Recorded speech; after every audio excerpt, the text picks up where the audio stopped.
آیت نمبر 60، بس اگر تم اسے لے کر پاس نہ آئے تو میری طرف سے تمہیں کوئی ناپ نہ ملے گا، بلکہ تم میرے قریب بھی نہ پھٹکنا۔ اب ترغیب کے ساتھ یہ دھمکی دی جا رہی ہے کہ اگر 11ویں بھائی کو ساتھ نہ لائے تو تمہیں نہ غلہ ملے گا، نہ میری طرف سے خاطر مدارت کا اہتمام ہوگا۔ مطلب انہوں نے کہا کہ دیکھو میں نے یعنی کہ انہوں نے کہا نا کہ 10 بھائی آئے ہیں، تو انہوں نے کہا کہ اگلی دفعہ آنا تو اپنے بھائی کو لے کر آنا، اور میں بہترین اسی طرح جو ہے خاطر مدارت بھی کروں گا، ورنہ تمہیں غلط نہیں ملے گا۔ آیت نمبر 61، انہوں نے کہا اچھا ہم اس کے باپ کو اس کی بابت پھسلائیں گے اور پوری کوشش کریں گے۔ اپنے خدمتگاروں سے کہا کہ ان کی پونجی انہی کی بوریوں میں رکھ دو۔ سبحان اللہ۔ اب آپ دیکھیں کہ وہ بھائی تھے جنہوں نے ان کو کنویں میں ڈال دیا، جس کے ساتھ حسد رکھتے تھے، جس کے ساتھ وہ نفرت کرتے تھے، اور یہاں پہ آپ دیکھیں اتنا عمدہ اخلاق، ایک لفظ نے ان کو کچھ تانا تک نہیں دیا، موک بھی نہیں کیا، بلکہ ان کی بہترین خاطر مظاہر کر کے ان کی رقم جو تھی چپکے سے ان کے سامان میں رکھ دی، کہ ممکن ہے دوبارہ آنے کے لیے ان کے پاس مزید پونجی نہ ہو اور شاید یہی رقم لے کر آ جائیں۔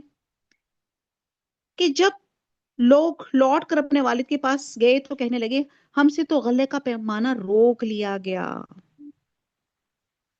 نہیں سوری رکھ دو، جب لوٹ کر اپنے اہل ویال میں جائیں اور پونجیوں کو پہچان لیں تو بہت ممکن ہے یہ پھر لوٹ کر آئیں۔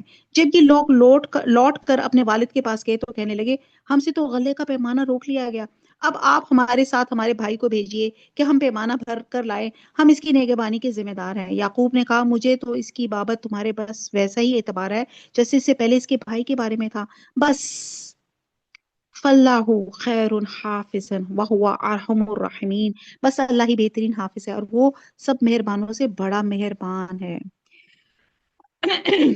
مطلب بھائیوں نے کہا کہ آئندہ کے لیے بنیامین کو بھیجنے کی شرط مشروط ہے، اگر یہ ساتھ نہیں جائے گا تو غلہ نہیں ملے گا اور غلے کی شدید ضرورت ہے، اس لیے اندیشے کے باوجود بنیامین کو ساتھ بھیجنے سے انکار مناسب نہیں سمجھا اور اللہ کے بھروسے کرتے ہوئے حضرت یعقوب علیہ السلام نے اس کو بھیجنے پہ آمادگی ظاہر کی۔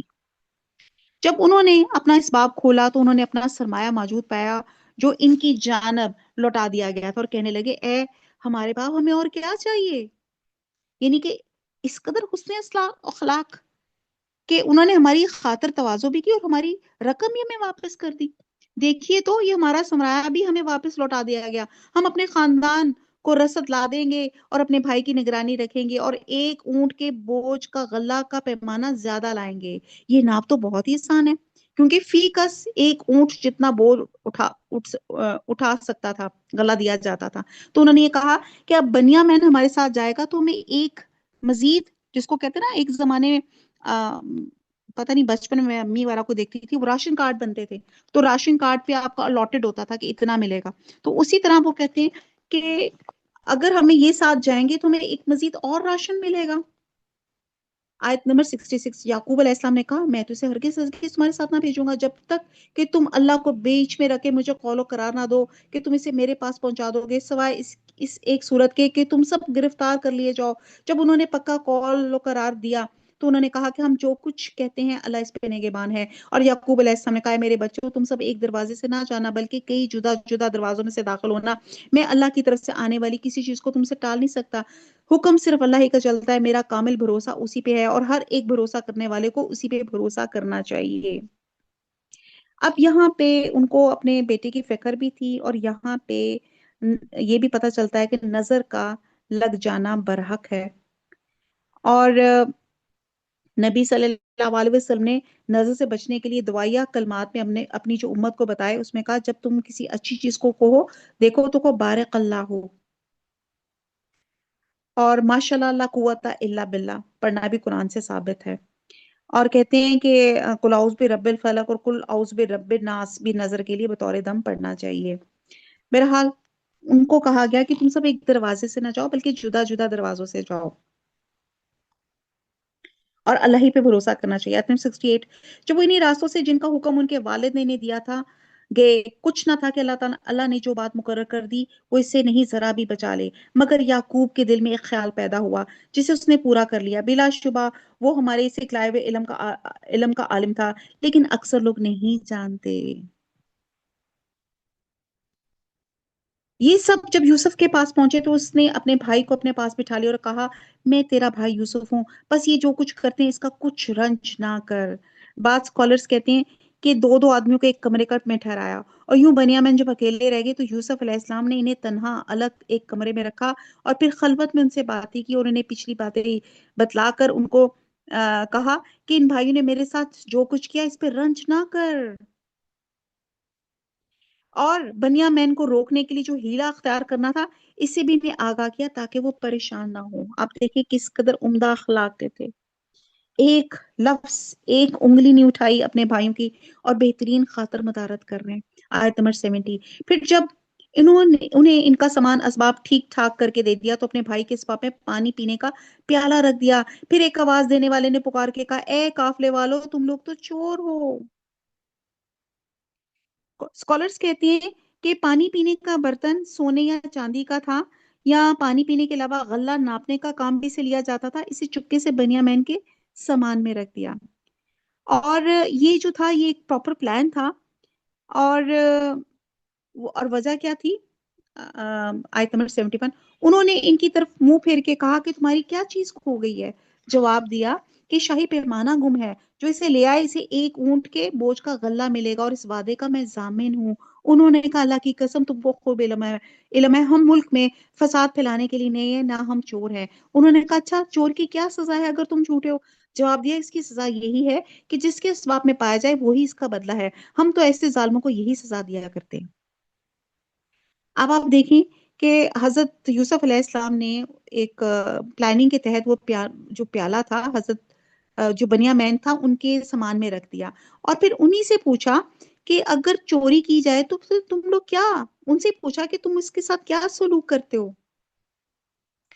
یعنی چور کو کچھ عرصے کے لیے اس شخص کے سپرد کر دیا جاتا ہے جس کی اس نے چوری کی ہوتی ہے، اور یہ حضرت یعقوب علیہ السلام کی شریعت میں سزا تھی جس کے مطابق یوسف علیہ السلام کے بھائیوں نے یہ سزا تجویز کی تھی۔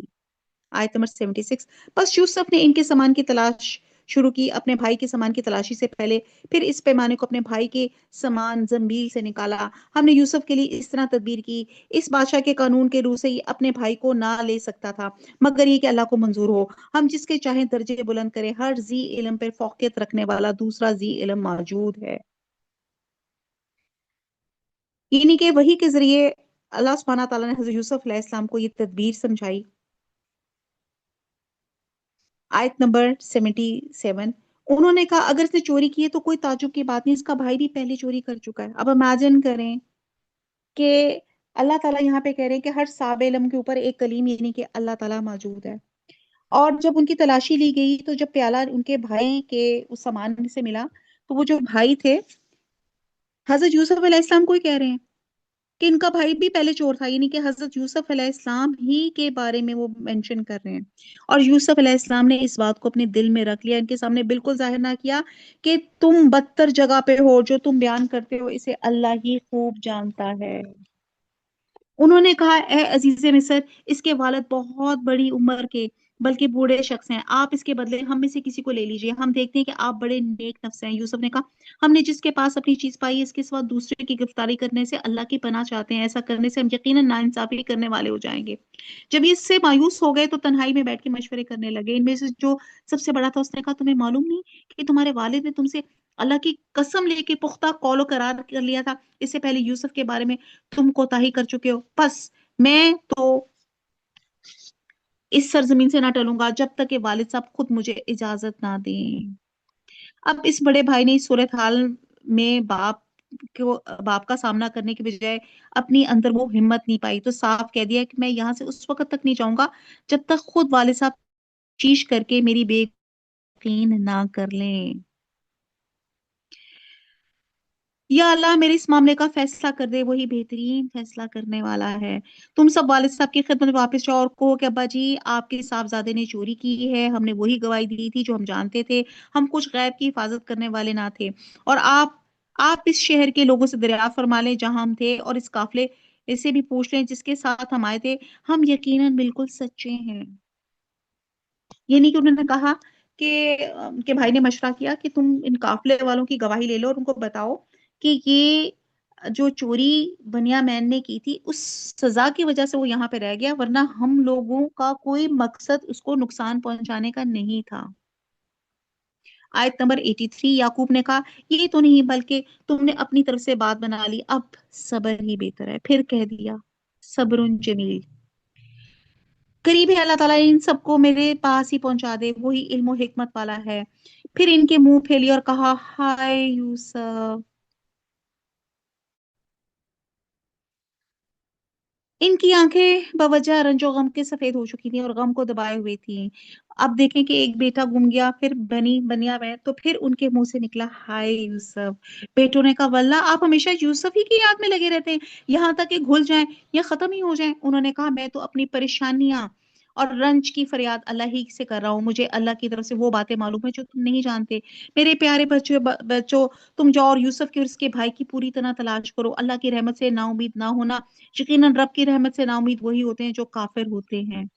اب آپ یہ دیکھیں کہ اس صدمے سے ان کو یوسف کی جدائی جو تھی ان کی پھر یاد تازہ ہو گئی، اور پھر کہتے ہیں نا کہ سورہ ہجر میں آتا ہے گمراہ لوگ ہی اللہ کی رحمت سے نا امید ہوتے ہیں۔ اس کا مطلب یہ ہے کہ اہل ایمان کو سخت سے سخت حالات میں بھی صبر کا اور اللہ کی رحمت کا دامن ہاتھ سے نہیں چھوڑنا چاہیے، اور مایوس کبھی نہیں ہونا چاہیے۔ مایوس شیطان کا ایک تیر ہے۔ پھر جب یہ لوگ یوسف کے پاس پہنچے تو کہنے لگے اے عزیز، ہم کو اور ہمارے خاندان کو دکھ پہنچا، ہم حقیر پونجی لائے، بس آپ ہمیں پورے غلے کا ناپ دیجئے، ہم پر خیرات کیجئے۔ اللہ تعالیٰ خیرات خیرات کرنے والوں کا بدلہ دیتا ہے۔ یوسف نے کہا جانتے بھی ہو کہ تم نے یوسف اور اس کے بھائی کے ساتھ اپنی ندانی میں ندانی کی اس کے بھائی کے سوری تم نے یوسف اور اس کے بھائی کے ساتھ اپنی ندانی کی حالت میں کیا کیا؟ انہوں نے کہا واقعی تو ہی یوسف ہے؟ جواب دیا ہاں میں یوسف ہوں، یہ میرا بھائی ہے، اللہ نے ہم پہ فضل و کرم کیا۔ بات یہ ہے کہ جو بھی پرہیزگاری اور صبر کرے تو اللہ تعالیٰ کسی نیکوکار کا اجر ضائع نہیں کرتا۔ کہتے ہیں کہ جب ان کے بھائیوں نے صدقہ خیرات کی اپیل کی، باپ کے بڑھاپے اور بیٹے کی جدائی کے صدمے کا ذکر کیا، تو حضرت یوسف علیہ السلام کا دل بھر آیا، آنکھیں نمناک ہو گئیں، اور جب مجبور ہو گئے کہ اپنے بھائیوں کو بتائیں کہ میں یوسف ہوں، اور بھائیوں کے ذکر کے ساتھ اخلاق کریمانہ کا مظاہرہ کیا۔ آپ اندازہ کر سکتے ہیں آج آپ کے بھائی کے ساتھ کوئی آپ کے ساتھ کوئی غلط بات کرے، ہمارا تو ہوتا ہے کہ منہ توڑ کر جواب دے، لیکن آپ یہ دیکھیں کہ کس قدر عمدہ اخلاق تھا اپنے بھائیوں کے ساتھ۔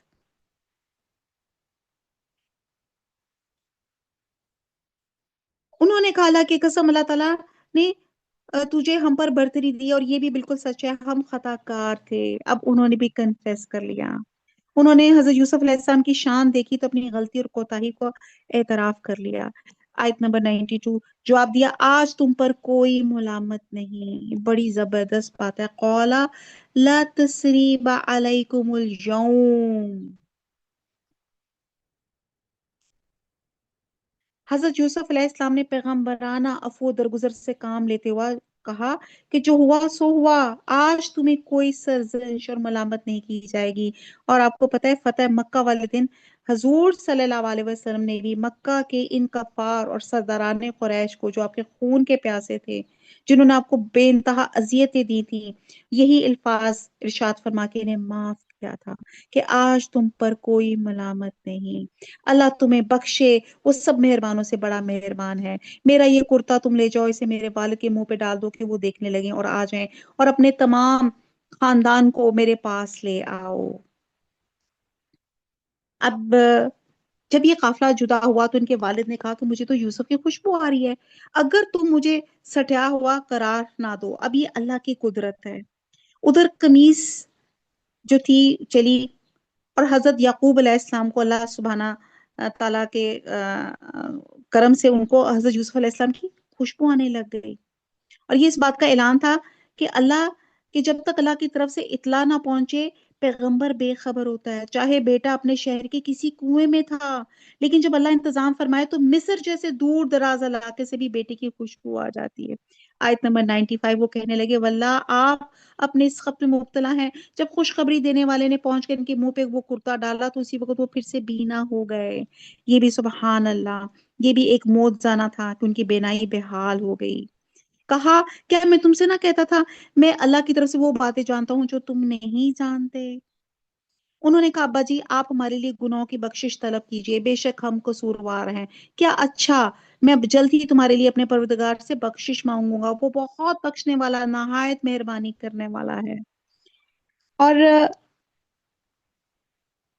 فی الفور مغفرت کی دعا کرنے کی بجائے دعا کرنے کا وعدہ فرمایا. مقصد یہ تھا کہ رات کے پچھلے پہر میں جو اللہ کے خاص بندوں کے عبادت کا کرنے کا خاص وقت ہوتا ہے، اللہ سے ان کی مغفرت کروں گا. اور دوسری بات یہ تھی کہ بھائیوں کی زیادتی یوسف پہ تھی اور ان سے مشورہ لینا ضروری تھا، اس لیے انہوں نے تاخیر کی اور فوراً مغفرت کی دعا نہیں کی. آیت نمبر 99. جب یہ سارا گھرانہ یوسف کے پاس پہنچ گیا تو یوسف نے اپنے ماں باپ کو اپنے پاس جگہ دی اور کہا کہ اللہ کو منظور ہے تو آپ سب امن و امان کے ساتھ مصر میں آؤ. اور اپنے تخت پر اپنے ماں باپ کو اونچا بٹھایا اور سب اس کے سامنے سجدے میں گر گئے. تب کہا کہ ابا جی یہ میرے پہلے کے خواب کی تعبیر ہے، میرے رب نے اسے سچا کر دکھایا. اس نے میرے ساتھ بڑا احسان کیا جبکہ مجھے جیل خانے سے نکالا اور آپ لوگوں کو صحرا سے لے آیا. اس اختلاف کے بعد جو شیطان نے مجھ میں اور میرے بھائیوں میں ڈال دیا تھا، میرا رب جو چاہے اس کے لیے بہترین تدبیر کرنے والا ہے، وہ بہت علم و حکمت والا ہے. اے میرے پروردگار تو نے مجھے بعد ملک عطا فرمائے، تو نے مجھے خواب کی تعبیر سکھائی. اے آسمانوں و زمین کے پیدا کرنے والے، فاطر السماوات والارض انت ولیجی فی الدنیا والآخرہ توفنی مسلما والحقنی بالصالحین آمین. اللہ کے وسیلے سے ہم بھی یہی دعا مانگتے ہیں کہ اے آسمان و زمین کے پیدا کرنے والے، تو ہی دنیا اور آخرت میں میرا ولی، دوست اور کارساز ہے. تو مجھے اسلام کی حالت میں فوت کر اور نیکوں میں ملا دے. آمین. یہ غیب کی خبروں میں سے ہیں جس کی ہم آپ کی طرف وحی کرتے. اب یہ بات ہو رہی تھی جو سجدہ کیا گیا. اب یہ سجدہ تعظیمی جو تھا حضرت یعقوب علیہ السلام کی شریعت میں جائز تھا. اسلام میں شرک کے سد باب کے لیے سجدہ تعظیمی کو بھی حرام قرار دیا گیا ہے. اب سجدہ تعظیمی کسی کے لیے بھی جائز نہیں. حضرت یوسف علیہ السلام نے جو خواب دیکھا تھا، اتنی آزمائشوں سے گزرنے کے بعد بلاخر اس کی تعبیر سامنے آئی. اللہ تعالیٰ نے حضرت یوسف علیہ السلام کو تخت شاہی پہ بٹھایا اور والدین سمیت تمام بھائیوں نے انہیں سجدہ کیا. یہ خیر کی خبریں میں سے ہے جس کی ہم آپ کی طرف وہی کر رہے ہیں. آپ ان کے پاس نہ تھے جبکہ انہوں نے اپنی بات ٹھان لی اور فریب کرنے لگے. گو آپ لاکھ چاہیں لیکن اکثر لوگ ایماندار نہ ہوں گے. آپ ان پر کوئی اجرت طلب نہیں کرتے. یہ تو تمام دنیا کے لیے نری نصیحت ہے. اور آسمان اور زمین کی میں بہت سی نشانیاں ہیں جن سے یہ منہ موڑے گزر جاتے ہیں. ان میں سے اکثر لوگ باوجود اللہ پر ایمان رکھنے کے بھی مشرک ہیں. کیا وہ اس بات سے بے خوف ہو گئے کہ ان کے پاس اللہ کے عذابوں میں سے کوئی عذاب آ جانے والا ہے، ان پہ اچانک قیامت ٹوٹ پڑے اور وہ بے خبر ہی ہوں؟ آپ کہہ دیجئے میری رائے یہی ہے، میرا اور میرا فرما بردار اللہ کی طرف بلا رہے ہیں پورے یقین اور اعتماد کے ساتھ. اللہ پاک ہے اور وہ مشرکوں میں نہیں. آپ سے پہلے ہم نے بستی والوں میں جتنے رسول بھیجے سب مرد ہی تھے جن کی طرف ہم وحی نازل فرماتے گئے. کیا زمین میں چل پھر کر انہوں نے نہیں دیکھا کہ ان سے پہلے کے لوگوں کا کیسا کچھ انجام ہوا؟ یقیناً آخرت کا گھر پرہیزگاروں کے لیے بہت ہی بہتر ہے. کیا پھر بھی تم نہیں سمجھتے؟ یہاں تک کہ جب رسول ناامید ہونے لگے، یہ خیال کرنے لگے کہ انہیں جھوٹ کہا گیا، فوراً ہی ہماری مدد ان کے پاس آ پہنچی جسے ہم نے چاہے سے نجات دی. بات یہ ہے کہ ہمارا عذاب گناہ گاروں سے واپس نہیں کیا جاتا. ان کے بیان میں عقل والوں کے لیے یقین، نصیحت اور عبرت ہے. یہ قرآن جھوٹ بنائی ہوئی بات نہیں ہے بلکہ یہ تصدیق ہے ان کتابوں کی جو سے پہلے کی ہیں. کھول کھول کر بیان کرنے والا ہے ہر چیز کو، اور ہدایت اور رحمت ہے ایماندار لوگوں کے لیے. اور نبی صلی اللہ علیہ وسلم کی یہاں تسلی دی جا رہی ہے کہ آپ کی قوم پہ عذاب میں جو تاخیر ہو رہی ہے اس سے گھبرانے کی ضرورت نہیں ہے. پچھلی قوموں پہ بھی عذاب میں بڑی بڑی تاخیر ہوئی. یہ اللہ کی اپنا مشیت، اللہ کی حکمت ہوتی ہے. اب ہم دیکھتے ہیں کہ سورہ یوسف جو ایک بہترین قصص تھا، بہترین تھی، اس میں سبق تو انگنت ہے. کچھ تھوڑے سے ڈسکس کر لیتے ہیں ہم. حضرت یوسف علیہ السلام کی جب ہم شخصیت دیکھتے ہیں تو ان میں 4 باتیں نمایاں ملتی ہیں. فطرت یعنی کہ وہ قوتیں اور صلاحیتیں جو انسان کو پیدائشی طور پہ دی جاتی ہیں. وراثتی طور پہ بھی ان کے اندر ایک اچھی خصوصیات تھی. پھر ماحول، ارد گرد کے جو ماحول ہوتا ہے وہ بھی آپ کی شخصیت پہ بہت اثر انداز ہوتا ہے. اور پھر تربیت آ جاتی ہے. تو ہم حضرت یوسف علیہ السلام کی شخصیت پہ دیکھیں تو خاندان نبوت کا چشم و چراغ ہونے کی بنا پہ ان کی شخصیت پہ آپ دیکھا جائے تو فطرتی طور پہ بھی اللہ تعالیٰ کا بڑا اچھی ان کو صلاحیتیں دی گئی تھی. وراثتی طور پہ بھی اپنے باپ حضرت یعقوب علیہ السلام سے سیکھا. اور پھر آپ دیکھیں کہ ماحول اللہ تعالیٰ نے ان کو جو تھا مصر کے ماحول میں رکھ کر ان کو بلند ترین مقام پہ فائز کیا. اور ہم دیکھتے ہیں کہ حضرت یوسف پہ بے انتہا آزمائشیں آئیں. اور آپ اتنے بڑے پیغمبر ہونے کے باوجود آپ دیکھیں کہ آپ غلام بن گئے، غلام کے طور پہ خریدے گئے، بے گناہ ہو کے قید میں آپ ڈالے گئے. اور آپ یہ دیکھتے ہیں کہ جب دین کا عشق انسان کے رگ میں سرایت کر جاتا ہے نا، تو پھر انسان کی زندگی کا تمام تر مقصد یہی بن جاتا ہے کہ وہ لوگوں کو گمراہی کی تاریکیوں سے نکال کر نور کی روشنیوں میں لے آئے. چنانچہ قید خانے بھی موجود تھے تو قید خانے میں بھی موجود لوگوں کو دین حق کی دعوت دے رہے تھے. اور پھر نہ صرف آپ نے تعبیر بتائی آپ نے خوابوں کی، بلکہ مصیبت سے بچاؤ کی تدبیر بھی بتا دی، ریمیڈی بھی بتا دی کہ اسے کس طرح باہر نکلا جا سکتا ہے. اور جب ان کے بھائیوں نے قتل کی سازش کی، ان کے سامنے کھڑے ہو گئے، انتقام کا موقع تھا، لیکن انہوں نے کہا لا تثریب علیکم اليوم. اور آپ کے پاس بہت اس وقت قوت بھی تھی، لیکن آپ نے معاف کرنا پسند کیا. قرآن نے 70 سے زیادہ مقامات پہ صبر کی فضیلت بیان کی گئی.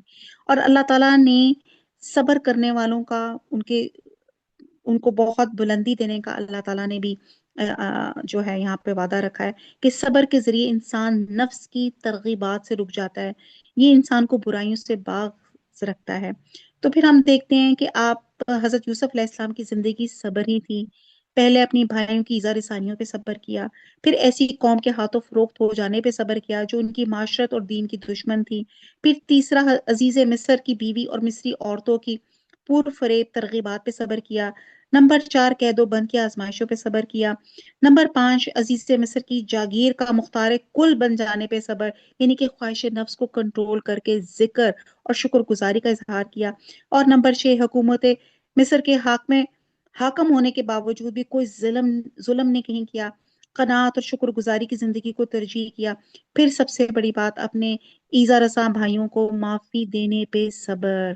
پھر اخلاق حسن، شکر ایک ایسا بہترین خلق ہے جو اخلاق الہیہ میں بہت بلند مقام رکھتا ہے. اب اگر میں بات کروں کہ انسانی معاملات میں 2 تعلقات ہوتے ہیں، ایک حقوق اللہ اور حقوق العباد. سورہ یوسف ہم پڑھ رہے تھے اور آپ دیکھتے ہیں کہ کوئی شخص ہم پر تھوڑی زیادتی گزر جائے تو ہم کیا کرتے ہیں. ٹھیک ہے، تو ہم کتنے بڑے دل کی بات ہے کہ انسان سب ماضی یاد بھی رکھتا ہو اور زیادتی کرنے والے کو بھول جائے، ایک طرف بھول جائے بلکہ دوسرے کو بھی سمجھائے. تو یہاں پہ جو بات سورہ یوسف سے جو ہمیں سمجھ آتا ہے کہ سب سے بہترین صدقہ یہ ہے کہ انسان اپنے اوپر ہونے والی زیادتی سے درگزر کر جائے. انسان انتقام لینے پہ قادر ہو، یعنی کہ پھر بھی وہ معاف کر دے، جیسے حضرت یوسف علیہ السلام تھے. پھر ہم نے دیکھا کہ کبھی مایوس نہیں ہونا، یعنی کہ حضرت یوسف علیہ السلام کو تقریباً 20 سال سے اوپر ہونے لگے تھے، مطلب لیکن اس مطلب جو ان کے ساتھ معاملات، جو سختیاں اور جو ان کے ساتھ تکلیفیں پیش آ رہی تھی، کوئی شکوہ نہیں کر رہے تھے، کوئی اللہ سے ناراضگی نہیں تھی، اللہ تعالیٰ کی رحمت سے مایوس نہیں تھے. اور ورنہ آپ دیکھیں کہ ذرا ہمارے یہاں ذرا کوئی پرابلم کوئی ہو جائے اور ہم کہتے ہیں اچھا یہ بات نہ مانی، میں تو نماز پڑھنا چھوڑ دوں گا، میں تو یہ کرنا چھوڑ دوں گا. تو آپ یہ دیکھیں کہ اس سے معلوم ہوتا ہے کہ پیغمبر بھی انسان ہوتے ہیں، ان پہ بھی بہت سی تکالیف کی اور بہت سی ایسی کیفیات گزرتی ہیں جنہیں وہ محسوس کرتے ہیں. ان کے جذبات بھی عام انسانوں جیسے ہوتے ہیں، لیکن ان کے معاملات اور رویے عام انسانوں سے مختلف ہوتے ہیں۔ اور پھر آپ یہ دیکھیں کہ معاف کرنا، درگزر کرنا، سب سے بڑی بات زبان کی حفاظت، زبان کی حفاظت، کہ زبان سے حق کے علاوہ کچھ نہ نکلے، نہ کوئی کمپلین، نہ کوئی شکوہ، نہ کوئی شکایت، اللہ کا شکر اور شکر اور صرف شکر۔ اور آپ دیکھیں کہ انسان کے پاس فیوریبل اور انفیوریبل دونوں کنڈیشنز آتی ہیں۔ اللہ یہی دیکھنا چاہتا ہے کہ میرے بندے کا اس میں رویہ کیا ہے۔ فیوریبل کنڈیشن میں تو سب بالکل ٹھیک رہتے ہیں کہ جی ٹھیک ہے، حالانکہ اس میں بھی شکر ادا کرنا چاہیے، اس میں بھی لوگ اللہ کو بھول جاتے ہیں۔ لیکن آپ دیکھتے ہیں حضرت یوسف علیہ السلام کے معاملات میں کہ وہ ہر کنڈیشن میں، ہر حالات میں اللہ سے جڑے تھے، اور توکل تھا اللہ تعالیٰ پہ، انتہائی عاجز، اتنے عاجز کہ بادشاہ کی کرسی پہ بھی بیٹھ گئے ہیں تو بھی عاجزی کا اظہار ہے۔ اور تو بہرحال بہت سے ہیں۔ سب سے پہلے تو یہی بات ہم سمجھیں گے کہ سب سے بہترین صدقہ انسان اپنے اوپر ہونے والی زیادتی کو درگزر ہو، انتقام پہ قادر ہونے کے باوجود جو ہے معاف کر دے۔ اور پھر ہم دیکھتے ہیں کہ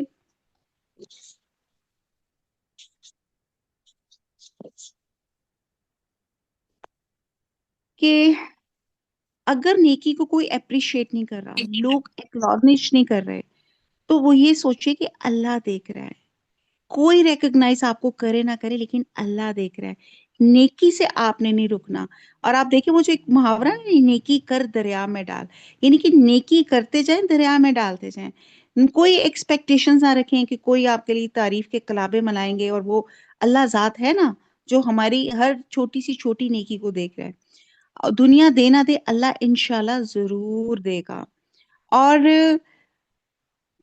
اور پھر اگر ہم نے نیکی بھی کی اور لوگوں سے ایکسپیکٹیشنز بھی کی کہ ہماری واہ واہ بھی ہو جائے، تو پھر نیکی بھی کیا ہم شیطان کے طریقے سے کر رہے ہیں؟ سو صبر، سر تسلیم خم، اور دعا کے ساتھ مدد، نو کمپلین، نو ایکسپیکٹیشنز۔ اور بہرحال بہت کچھ ہے اگر ہم ان تمام چیزوں کو حضرت یوسف علیہ السلام کی ذات سے جو ہے سبق سیکھنے کے لیے، کہ واقعہ 2500 سال پہلے تھا، لیکن آپ دیکھیں اس کی منیوٹس ڈیٹیل موجود ہے۔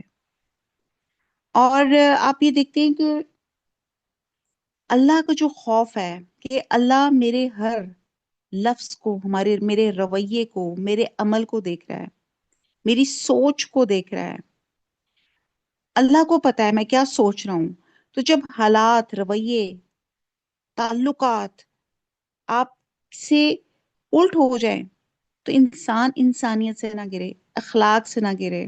اور آپ دیکھیں حضرت یوسف علیہ السلام کے قصے میں بہت کچھ ہے بتانے کو، کہ آپ دیکھیں کہ انہوں نے اپنے بھائیوں کو ایک ذرا سا ان کو کسی بھی طرح کا ان کو شکوہ تک نہیں کیا کہ تم لوگوں نے میرے ساتھ کیا کیا۔ بہترین سلوک، جس کو کہتے ہیں نا صلہ رحمی کی بہترین مثال، اور عفت اور پاکیزگی اور حیا حضرت یوسف علیہ السلام سے ہمیں سمجھ آتی ہے کہ کس طرح اس عورت نے ان کو بلایا، لیکن انہیں اللہ تعالی کا خوف، اور اللہ اتنی پاکیزگی تھی ان کے اندر کہ ان کے ذرا سے بھی جو قدم تھے وہ ڈگمگائے نہیں۔ تو جب حالات مرضی کے خلاف ہو جائیں، توقعات ٹوٹ جائیں، تو انسان اپنے آپ کو سنبھالے۔ وہ کہتے ہیں نا اللہ gives and forgives, man gets and forgets۔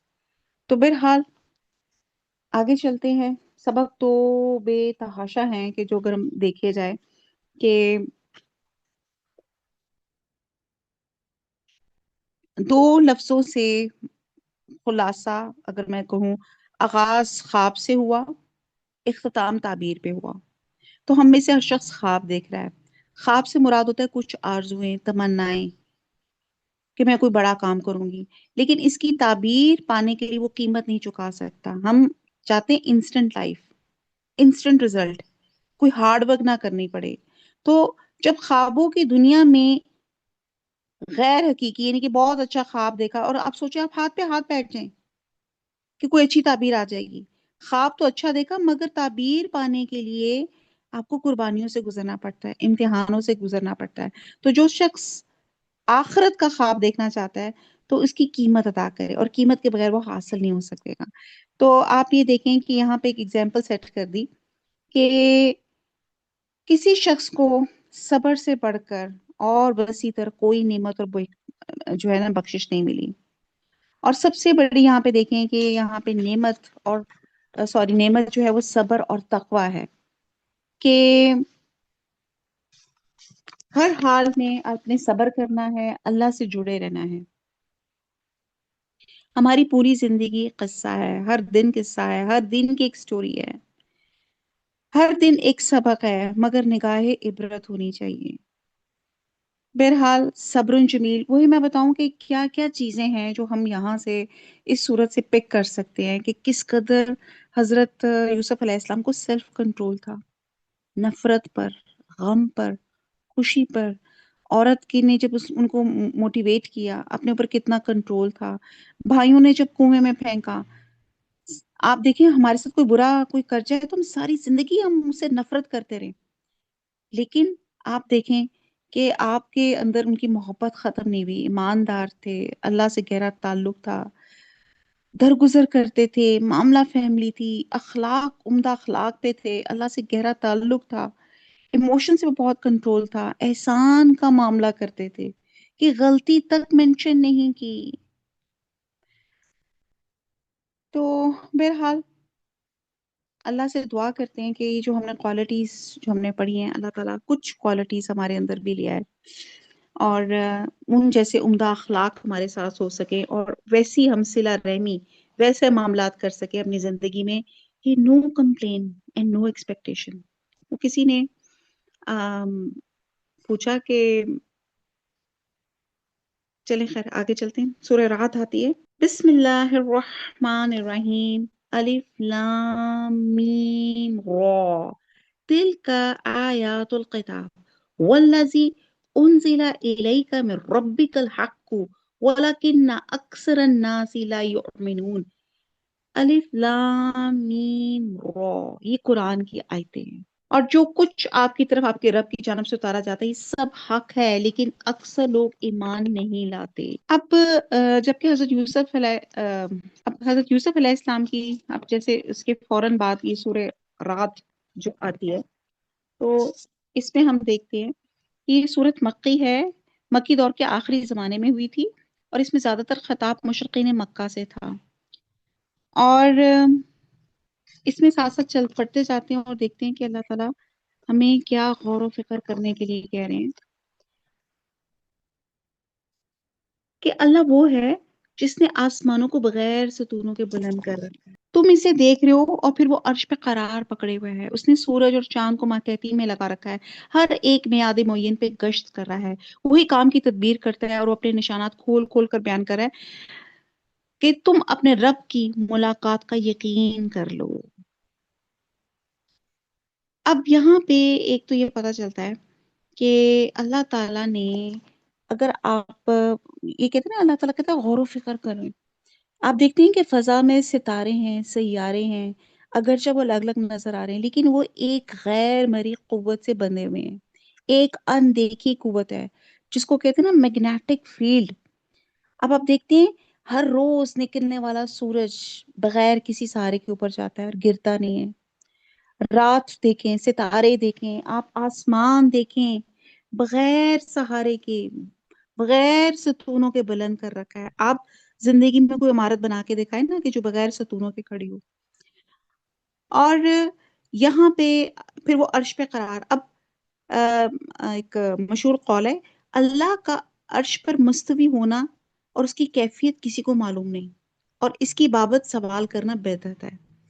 تو بہرحال یہاں پہ بتایا جا رہا ہے کہ چاند سورج دونوں اپنی اپنی منزلوں پہ رواں دوا رہتے ہیں. سورج اپنا دور 1 سال اور چاند 1 ماہ میں مکمل کر لیتا ہے.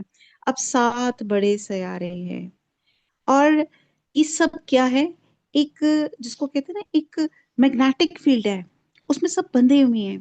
اور یہی وہ چیز ہے کہ جب قیامت آئے گی، مجھے تو یہی لگتا ہے کہ یہ گریویٹیشنل فورس اللہ تعالیٰ جو ہے نا ایک ختم کر لیں گے نا، تو یہ جو اس وقت اللہ تعالیٰ نے ارتھ کو ایک اوزون لیئر میں رکھا ہوا ہے، اور جو سورج چاند ستارے اپنے اپنے آربٹس میں گھوم رہے ہیں، جب وہ اللہ تعالیٰ وہ جو میگنیٹک فیلڈ ہے اسی کو ختم کر دیں گے تو سارے آپس میں ٹکرا جائیں گے۔ وہ جو اس وقت پہاڑ زمین سے جمے ہوئے ہیں، یہ اب اس گریویٹیشنل فورس سے وہ اٹھ کے ریزہ ریزہ ہو جائیں گے۔ وَلَا یعلم، یہ تمام چیزیں اللہ فزیکل لاز کا محتاج نہیں ہے۔ اللہ تعالیٰ ہی نے یہ فزیکل لاز بنائے، اور اللہ تعالیٰ ہی اپنے لاز کو جب وہ کون کہے گا اور جب ڈے آف اکاؤنٹیبلٹی آئے گا، اللہ تعالیٰ جب چاہیں گے ان کو تباہ و برباد کر دیں گے۔ اب آپ دیکھتے ہیں کہ ہاں، اس لیے کہا کہ تم اپنے رب کی ملاقات کا یقین کر لو۔ آیت نمبر 3، اسی نے زمین پھیلا کر بچھا دی، اس میں پہاڑ اور نہریں پیدا کر دیں۔ زمین کا طول اور عرض عام لوگوں کے لیے مشکل ہے۔ پھر آپ دیکھیں بلند و بالا پہاڑ جتنے نظر آتے ہیں نا، اتنے دو حصہ نیچے ہیں۔ پھر دریاؤں اور چشموں کا سلسلہ شروع کر دیا، جو انسان خود بھی سیراب ہوتے ہیں، کھیتوں کو بھی سیراب کرتے ہیں۔ پھر ویریشن آف آپ کو ویجیٹیشن ملتی ہے، اور اس میں ہر قسم کے پھلوں کے جوڑے دوہرے دوہرے پیدا کر دیے، یہ نہیں کہ نر اور مادہ بنا دیا۔ اور یہ بعد میں، پہلے تو پتا نہیں تھا، لیکن جب تحقیقات ہوئی کہ پلانٹس میں بھی نر اور مادہ ہوتے ہیں، اور اس کا مطلب یہ بھی ہے کہ جوڑے جوڑے کا مطلب ہے کہ میٹھا، کھٹا، سرد، گرم، سیاہ، سفید، ذائقہ دار، بد ذائقہ، ویریشن، وہ رات کو دن سے چھپا دیتا ہے۔ یقیناً غور و فکر کرنے والوں کے لیے اس میں بہت سی نشانیاں ہیں۔ اللہ ہم سب غور و فکر کرتے ہیں، اللہ تو ہی ہمارا مالک ہے، اللہ تعالیٰ ہم تیری ہی اطاعت کرتے ہیں۔ آیت نمبر 4، اور زمین میں مختلف ٹکڑے ایک دوسرے سے لگتے لگاتے ہیں، انگوروں کے باغات ہیں اور کھیت ہیں، کھجوروں کے درخت ہیں، شاخ در اور بعد ایسے جو بے شاخ ہیں، سب ایک ہی پانی پلائے جاتے ہیں، پھر بھی ہم ایک پر پھلوں میں برتری دیتے ہیں۔ اس میں عقل مندوں کے لیے بہت سی نشانیاں ہیں۔ اگر تجھے تعجب ہو تو واقعی ان کا یہ کہنا یہ ہے کہ کیا جب ہم مٹی ہو جائیں گے کہ ہم نئی پیدائش میں ہوں گے؟ یہی وہ لوگ ہیں جنہوں نے اپنے پروردگار سے کفر کیا، یہی ہیں جن کی گردنوں میں طوق ہوں گے، یہی ہیں جو جہنم کے رہنے والے ہیں، جو اس میں ہمیشہ ہمیشہ رہیں گے۔ اب آپ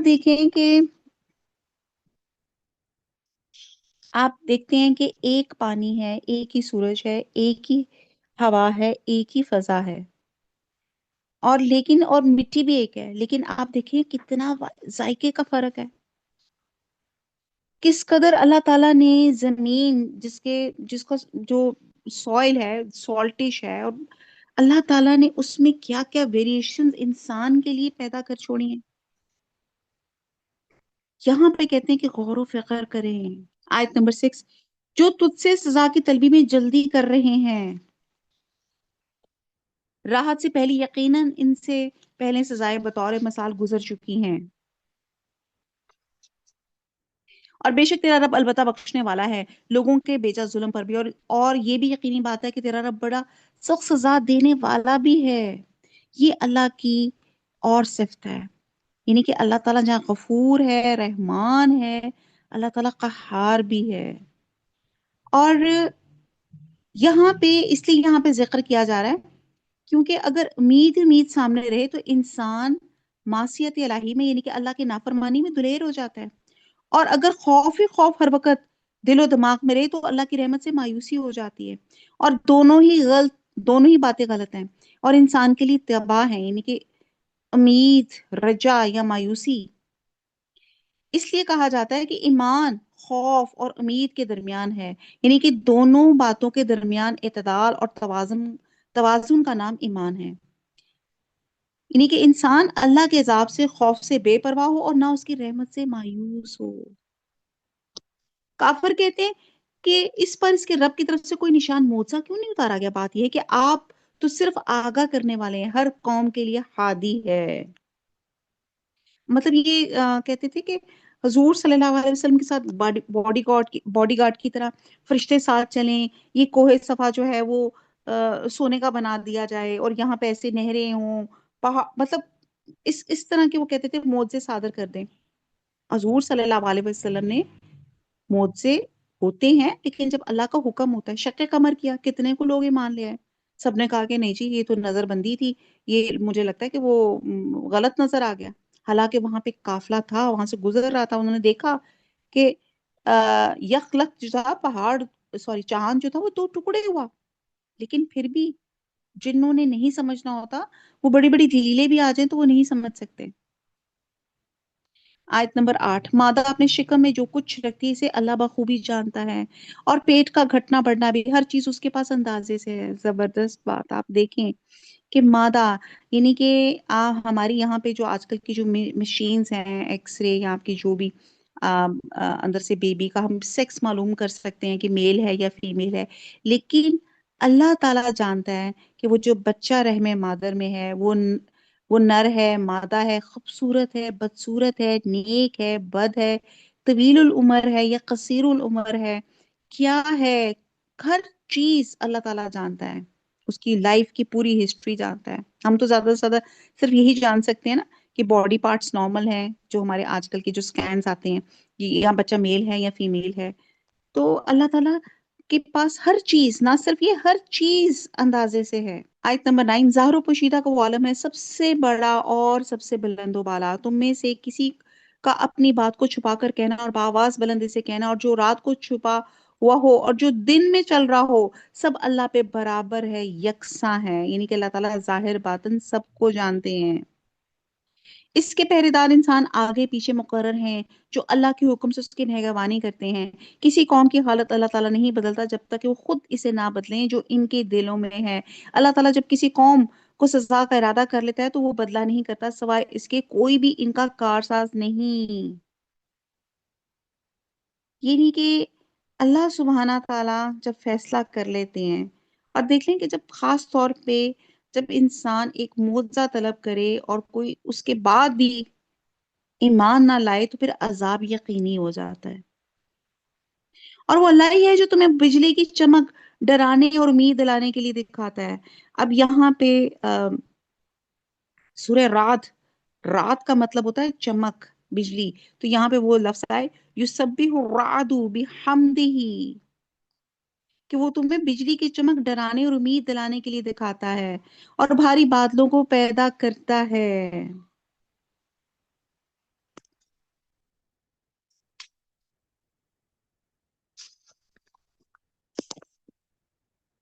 اب آپ دیکھیں کہ اللہ تعالیٰ کہتے ہیں کہ زمین کو دیکھیں ایک گیند کی طرح اپنے مدار میں گھوم رہی ہے، اللہ تعالیٰ نے ہر چیز کو جوڑا جوڑا بنا دیا، ٹھیک ہے۔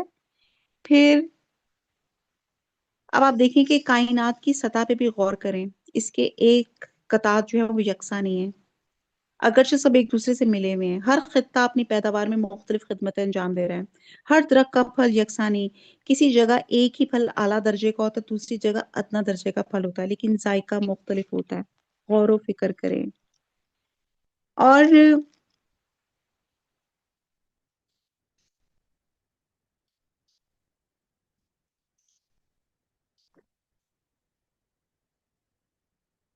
اب یہاں پہ جو رات کی بات کی جا رہی ہے کہ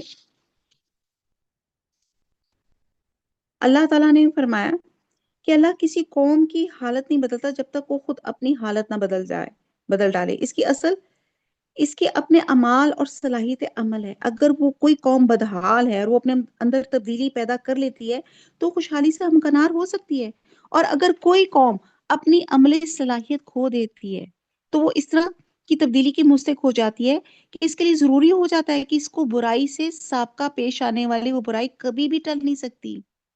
تو اللہ کا یہ قانون ہے، اور یہ خیر اور خوبی کی ہر بات انسان جو ہے کہ انسان سمجھتا ہے کہ یہ اس کے لیے شر ہے، لیکن در حقیقت وہ سب کچھ اس کے لیے خیر ہی کا وسیلہ ہوتا ہے۔ اس حقیقت کی وضاحت کے لیے یہاں مثال دی جا رہی ہے کہ ہر انسان کے علم و مشاہدے میں آتا ہے کہ بجلی کا چمکنا مایوس انسان کے لیے ایک امید کا پیغام ہے، اگر یہ نہ چمکے تو باران رحمت کا پیغام بھی نہ ملے، لیکن ہر ایک کے لیے معاملہ خوف اور امید کا مرکز بن جاتا ہے۔ باران رحمت کی امید سے خوش ہونا، لیکن ساتھ ہی بجلی کی چمک سے خوف طاری ہو جانا جب وہ کسی انسان پہ گرتی ہے تو اس کے لیے موت کا پیغام ہوتا ہے۔ اسی طرح بادلوں کا گرجنا سب کے لیے ہولناکی کا ذریعہ نہیں ہوتا، در حقیقت یہ اللہ کی محمودیت کا اعلان ہوتا ہے. وہ گرج گرج کر اللہ کی تسبیح کر رہے ہوتے ہیں، اور فرشتے بھی اس کے خوف سے ان کی تسبیح کر رہے ہوتے ہیں. مگر انسانوں کو، یعنی کہ اللہ تعالیٰ کی قدرت اور حکمت ہے کہ یہ نشانیاں ہیں جو اس کے علم و مشاہدے میں آتی ہیں، لیکن اس کی غفلت کا یہ حال ہے کہ اللہ کی ذات اور صفات اور ہستی کے بارے میں ہمیشہ جھگڑتا رہتا ہے.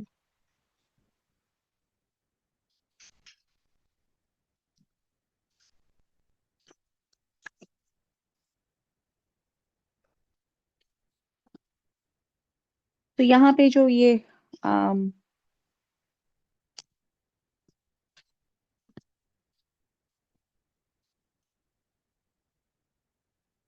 تو یہاں پہ بات ہو رہی ہے کہ اللہ تعالیٰ کو امید اور رجا سے پکارے،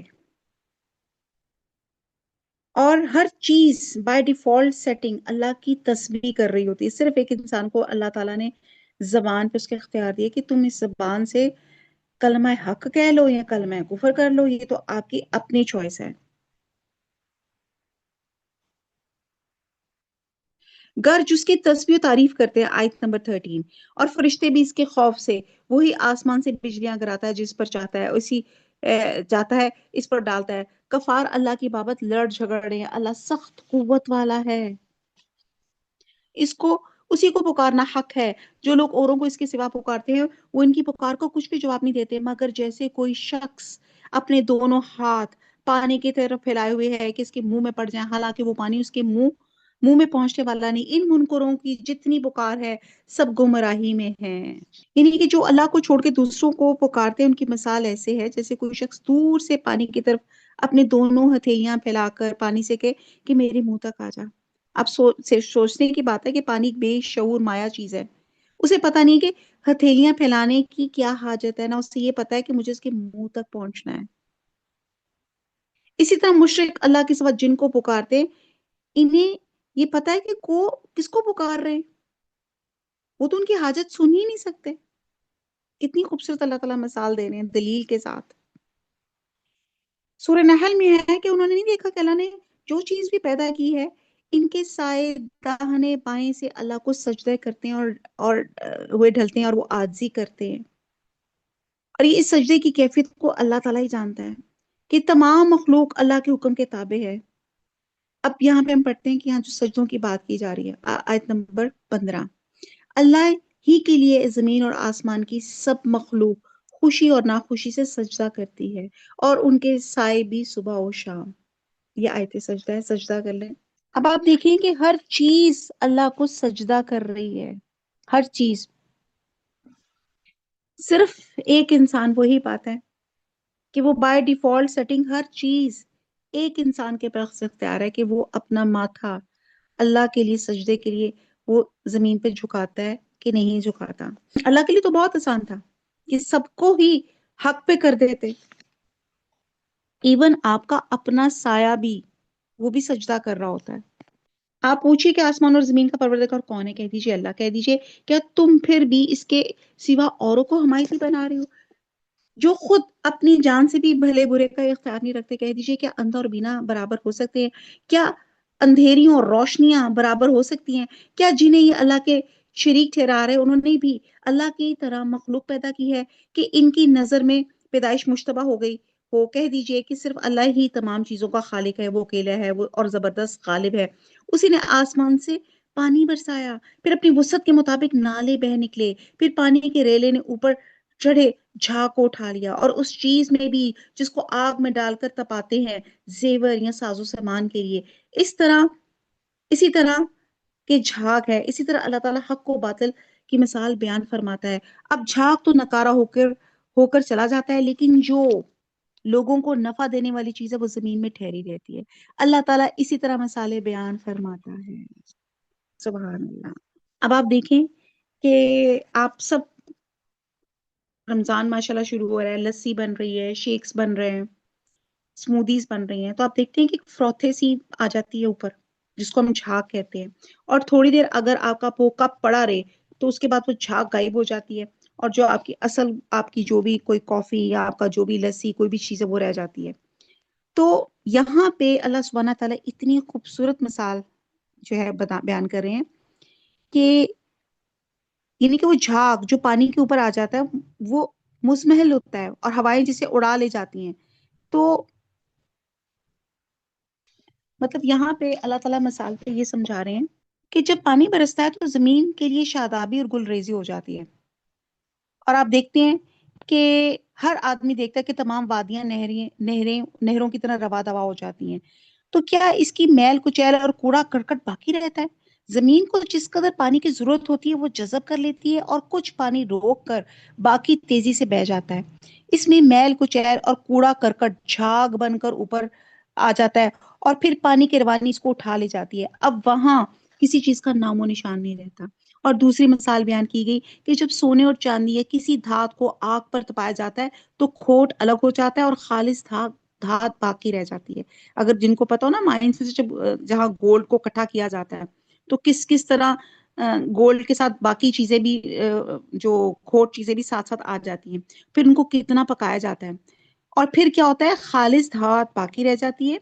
تو یہ اللہ کا قانون ہے جو اللہ تعالیٰ مثالوں کے ساتھ بیان کر رہے ہیں کہ جو چیز نافع ہوگی وہ باقی رہے گی، جو نافع نہیں ہوگی وہ نابود ہو جائے گی. اور یہی حقیقت حق و باطل کی ہے کہ حق وہی ہے جس میں دنیا والوں کو نفع حاصل ہوتا ہے کیونکہ حق کبھی مٹنے والا نہیں ہوتا اور وہ باقی اور قائم رہتا ہے. اور حق کے معنی ہے قیام و ثبات کے ہیں، لیکن باطل وہ ہے جو نافع نہیں ہے، یعنی کہ جو فائدہ مند نہیں ہے. اس کا قدرتی خاصہ ہے کہ وہ مٹ جائے گا، ٹل جائے گا. اور یہاں پہ یہی بات جو ہے بیان کی گئی ہے. آپ دیکھیں جب آتی ہے تو ہر چیز کو ڈھانپ لیتی ہے، بہت بڑی لگتی ہے، دیکھنے میں لگتا ہے کتنی بڑی فروت ہے.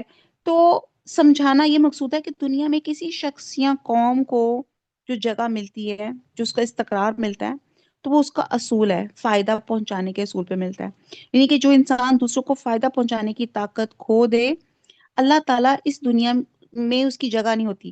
اور جو قوم دوسروں کے لیے فائدہ مند نہ ہو وہ سیلاب اور تنکوں کی طرح ہے جو وقت کے دھارے کی صرف جدھر وہ اس کو چاہے وہ لے جاتے ہیں اور جہاں اٹھا کے پھینکنا چاہیں تو پھینک دیتے ہیں. اور ایک حدیث کا مفہوم ہے جس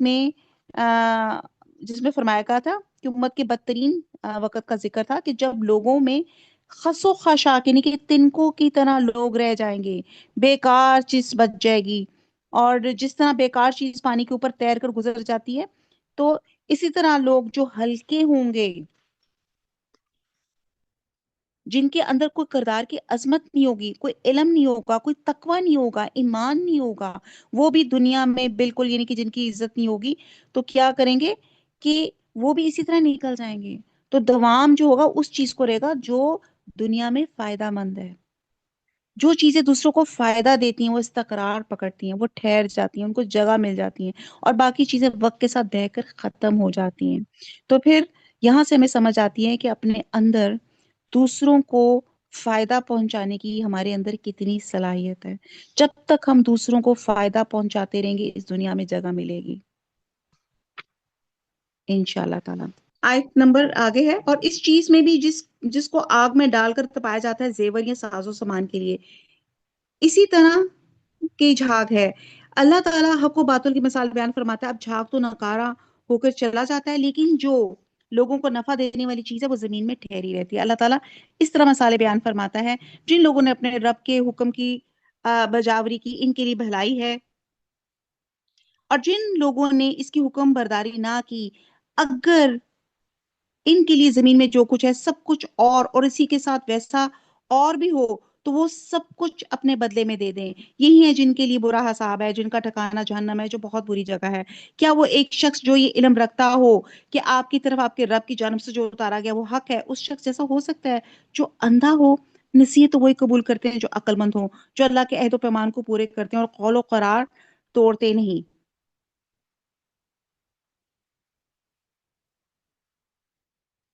آیت نمبر 21. اور اللہ نے جن چیزوں کو جوڑنے کا حکم دیا اسے جوڑتے ہیں اور اپنے پروردگار سے ڈرتے ہیں اور حساب کی سختی کا اندیشہ رکھتے ہیں اور اپنے رب کی رضامندی کے طلب کے لیے صبر کرتے ہیں اور نمازوں کو برابر قائم کرتے ہیں. اب یہاں پہ صبر ہوتا ہے، ایک تکلیفوں اور آزمائشوں پہ صبر کرتے ہیں اور ایک دوسری قسم کا جو صبر ہوتا ہے، اللہ کی اطاعت میں لذتوں اور مفادات کی قربانی دینی پڑتی ہے۔ اور صبر کی تیسری قسم یعنی کہ انسان جو ہے اپنے اوپر، جیسے ابھی ہم نے سورہ یوسف میں بھی دیکھا کہ اپنی زیادتیوں کو معاف کر دینا، لوگوں کی باتوں کو، ان کی تکلیفوں کو، ان پہ صبر کر کے ان کو معاف کر دینا، تو یہ سب چیزیں اسی میں آتی ہیں کہ جو رب کی رضامندی کے لیے صبر کرتے ہیں۔ یہ ساتھ اپنے آپ کو کمپیئر کرتے جائیں کہ مومنین کی صفات آ رہی ہیں، تو کیا ایسا ہے؟ کیا میں لوگوں کو معاف کر سکتا ہوں؟ کیا میرے اندر صبر ہے؟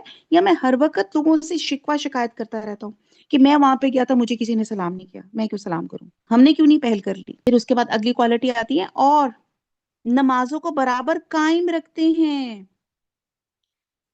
اور جو کچھ ہم نے نہیں دے رکھا ہے اسے چھپے کھلے خرچ کرتے ہیں، انفاق فی سبیل اللہ، خفیہ بھی اور اعلانیہ بھی۔ پھر اور برائی کو بھی بھلائی سے ٹالتے ہیں۔ کتنی خوبصورت بات ہے کہ یہ حضرت یوسف علیہ السلام کا جو ہم نے واقعہ سنا تو اس میں ہمیں نہیں لگتا کہ یہ کوالٹی بھی سب ان میں تھی، برائی کو بھلائی سے ٹالتے ہیں، عفو درگزر اور صبر جمیل کا کام کرتے ہیں۔ سورہ حامیم سجدہ میں آتا ہے برائی کا جواب ایسے طریقے سے دو جو اچھا ہو، اگر تم ایسا کرو گے تو وہ شخص جو تمہارا دشمن ہے ایسا ہو جائے گا گویا تمہارا گہرا دوست۔ اس رمضان میں کم از کم آج دل سے لوگوں سے معافیاں مانگیں اور لوگوں کو دل سے معاف کر دیں، اور اپنا اخلاق اتنا بلند کر لیں کہ آپ سے جو آپ کے دشمن یا جو آپ سے نفرت کرتے ہیں یا جو آپ سے خار کھاتے ہیں، آپ کے اخلاق سے متاثر ہو کے آپ کا دوست بن جائیں۔ تو برائی کو بھلائی سے ٹالتے ہیں، انہی کے لیے عاقبت کا گھر ہے۔ اللہ تعالیٰ نے ریوارڈ بھی بتا دیا، ہمیشہ رہنے کے باغات جہاں یہ خود جائیں گے، اور ان کے باپ دادا اور بیوی اور اولادوں میں سے بھی جو نیکوکار ہوں گے، ان کے پاس فرشتے ہر دروازے سے آئیں گے، کہیں گے تم پر سلامتی ہو، صبر کے بدلے کیا ہی اچھا بدلہ ہے اس دار آخرت کا۔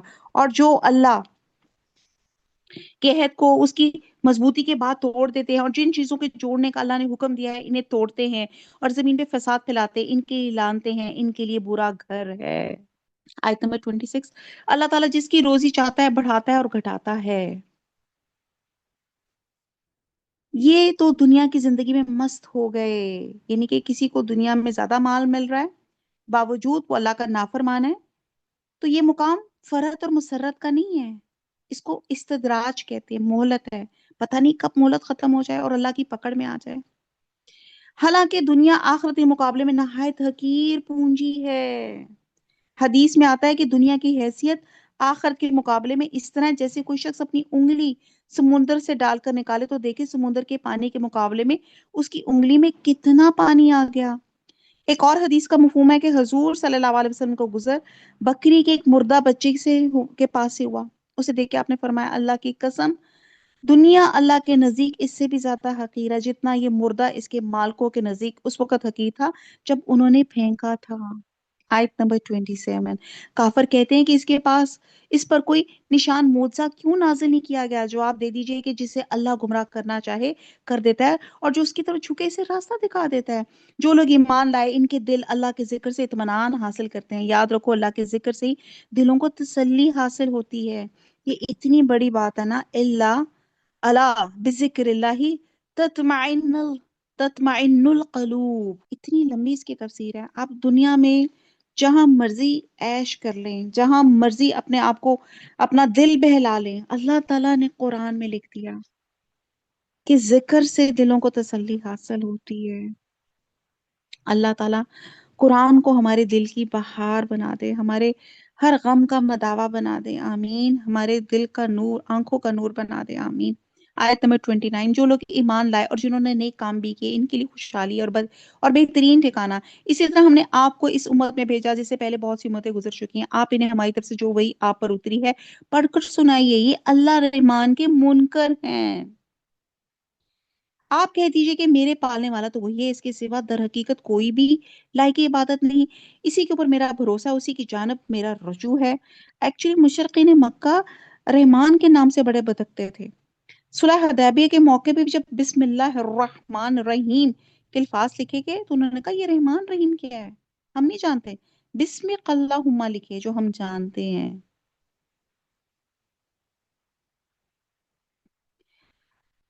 آیت نمبر 31. اگر بالفرض قرآن کے ساتھ پہاڑ چلا دیے جاتے یا زمین ٹکڑے ٹکڑے کر دی جاتی یا مردوں سے باتیں کرا دی جاتی پھر بھی وہ ایمان نہ لاتے. اتنے کٹر تھے یہ اپنے کفر میں. بات یہ ہے کہ سب کام اللہ کے ہاتھ میں ہے. تو کیا ایمان والوں کو اس بات پہ دل جمی نہیں کہ اللہ تعالیٰ چاہے تو تمام لوگوں کو ہدایت دے دے؟ کفار تو ان کے کفر کے بدلے ہمیشہ ہی کوئی نہ کوئی سخت سزا پہنچتی رہے گی یا ان کے مکانوں کے قریب نازل ہوتی تا وقتے کے وعدہ الہی آ پہنچے. یقیناً اللہ تعالیٰ وعدہ خلافی نہیں کرتا. یعنی کہ قیامت واقعہ ہو جائے یا اہل اسلام کو واقعی فتح اور غلبہ حاصل ہو جائے. آیت نمبر 32. آپ سے پہلے کے پیغمبروں کا مذاق اڑایا گیا تھا اور اور میں نے بھی کافروں کو ڈھیل دی تھی پھر انہیں پکڑ لیا پس میرا عذاب کیسا رہا. حدیث میں آتا ہے اللہ تعالیٰ ظالم کو مہلت دیے جاتا ہے حتیٰ کہ جب اسے پکڑتا ہے تو پھر چھوڑتا نہیں. اس کے بعد نبی صلی اللہ علیہ وسلم نے یہی آیت تلاوت کی تھی. اور اسی طرح تیرے رب کی پکڑ ہے کہ جب وہ ظلم کی مرتکب بستیوں کو پکڑتا ہے تو یقیناً اس کی پکڑ بہت ہی المناک اور سخت ہے. یہ حضور صلی اللہ علیہ وسلم نے یہ آیت تلاوت کی تھی. آیت نمبر 33. آیا وہ اللہ جو کہ نگہبانی کرنے والا ہے ہر شخص کی اس کے کیے ہوئے اعمال پر ان لوگوں نے اللہ کے شریک ٹھہرائے. کہہ دیجئے ذرا ان کے نام تو لو.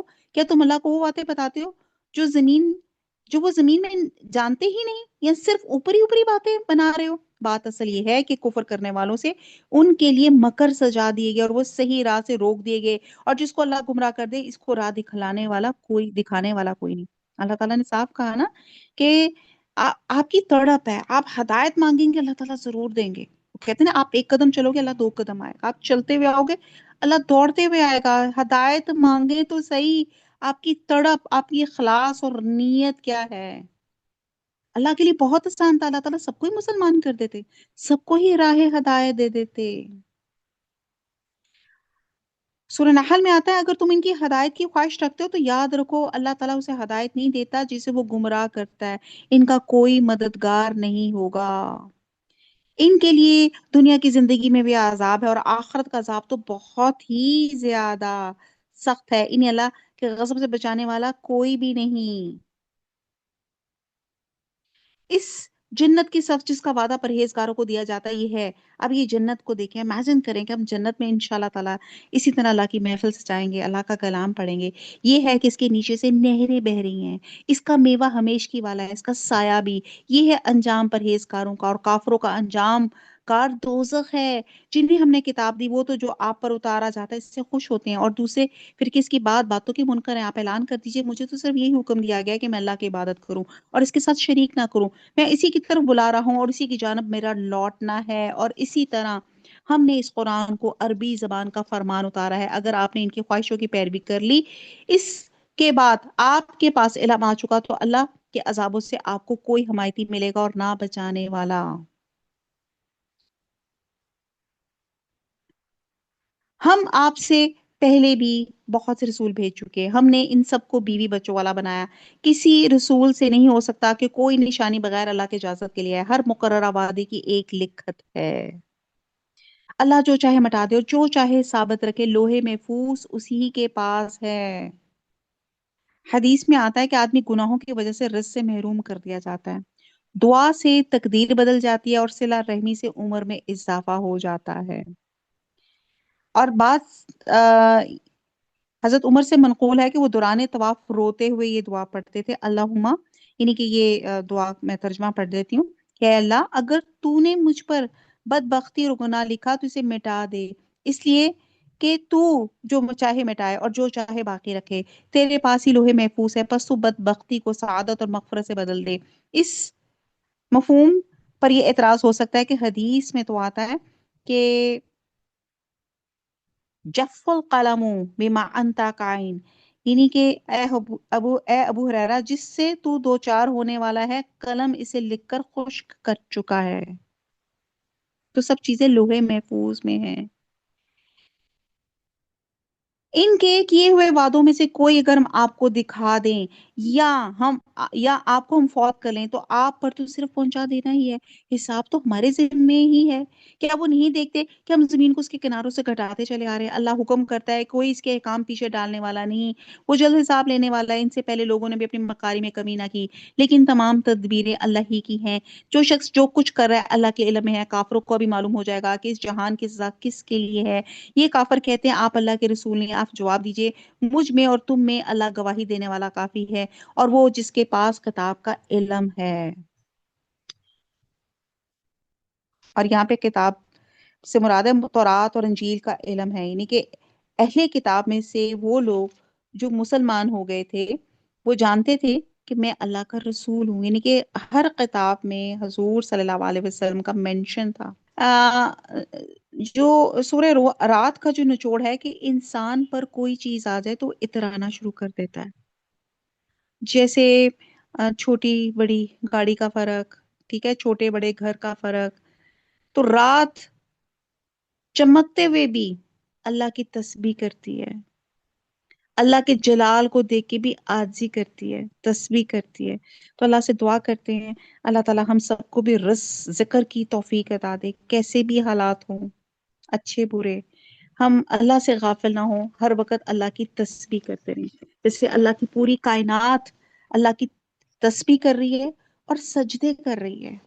سورہ ابراہیم، اعوذ باللہ من الشیطان الرجیم، بسم اللہ الرحمن الرحیم۔ سورہ ابراہیم، الف لام را کتاب انزلناہ الیک لتخرج الناس من الظلمات الی النور۔ الف لام را، یہ عالی شان کتاب ہم نے آپ کی طرف اتاری ہے کہ آپ لوگوں کو اندھیرے سے اجالے کی طرف لائیں، ان کے پروردگار کے حکم سے، زبردست اور تعریفوں والے اللہ کی طرف، جس اللہ کا ہے جو کچھ آسمان اور زمین میں ہے، اور کافروں کے لیے سخت عذاب کی خرابی ہے۔ اب یہاں پہ ایک اور مقام پہ اللہ تعالیٰ فرماتے ہیں، سورہ حدید میں آتا ہے، وہی ذات ہے جو اپنے بندے پہ واضح آیات نازل فرماتی ہے تاکہ وہ تمہیں اندھیروں سے نکال کے نور کی طرف لے آئے۔ سورہ بقرہ میں آتا ہے کہ اللہ ایمانداروں کا دوست ہے، وہ انہیں اندھیروں سے نکال کے نور کی طرف لاتا ہے۔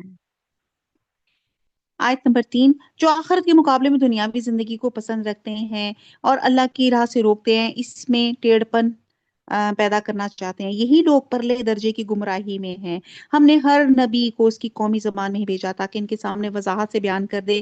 اب اللہ تعالیٰ جسے چاہے گمراہ کر دے اور جسے چاہے راہ دکھا دے، وہ غلبہ اور حکمت والا ہے۔ یاد رکھو جبکہ ہم نے موسیٰ علیہ السلام کو اپنی نشانیاں دے کر بھیجا کہ تو اپنی قوم کو اندھیروں سے روشنی میں نکال اور انہیں اللہ کے احسانات یاد دلا۔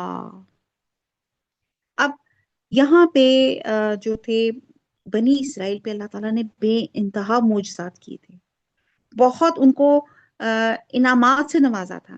بہت ہم نے پیچھے پڑھا ہم نے کہ آپ دیکھتے ہیں کہ کس طرح منو سلوا، کس طرح یعنی کہ بنی اسرائیل کو اللہ تعالیٰ نے بہت انعامات سے نوازا تھا۔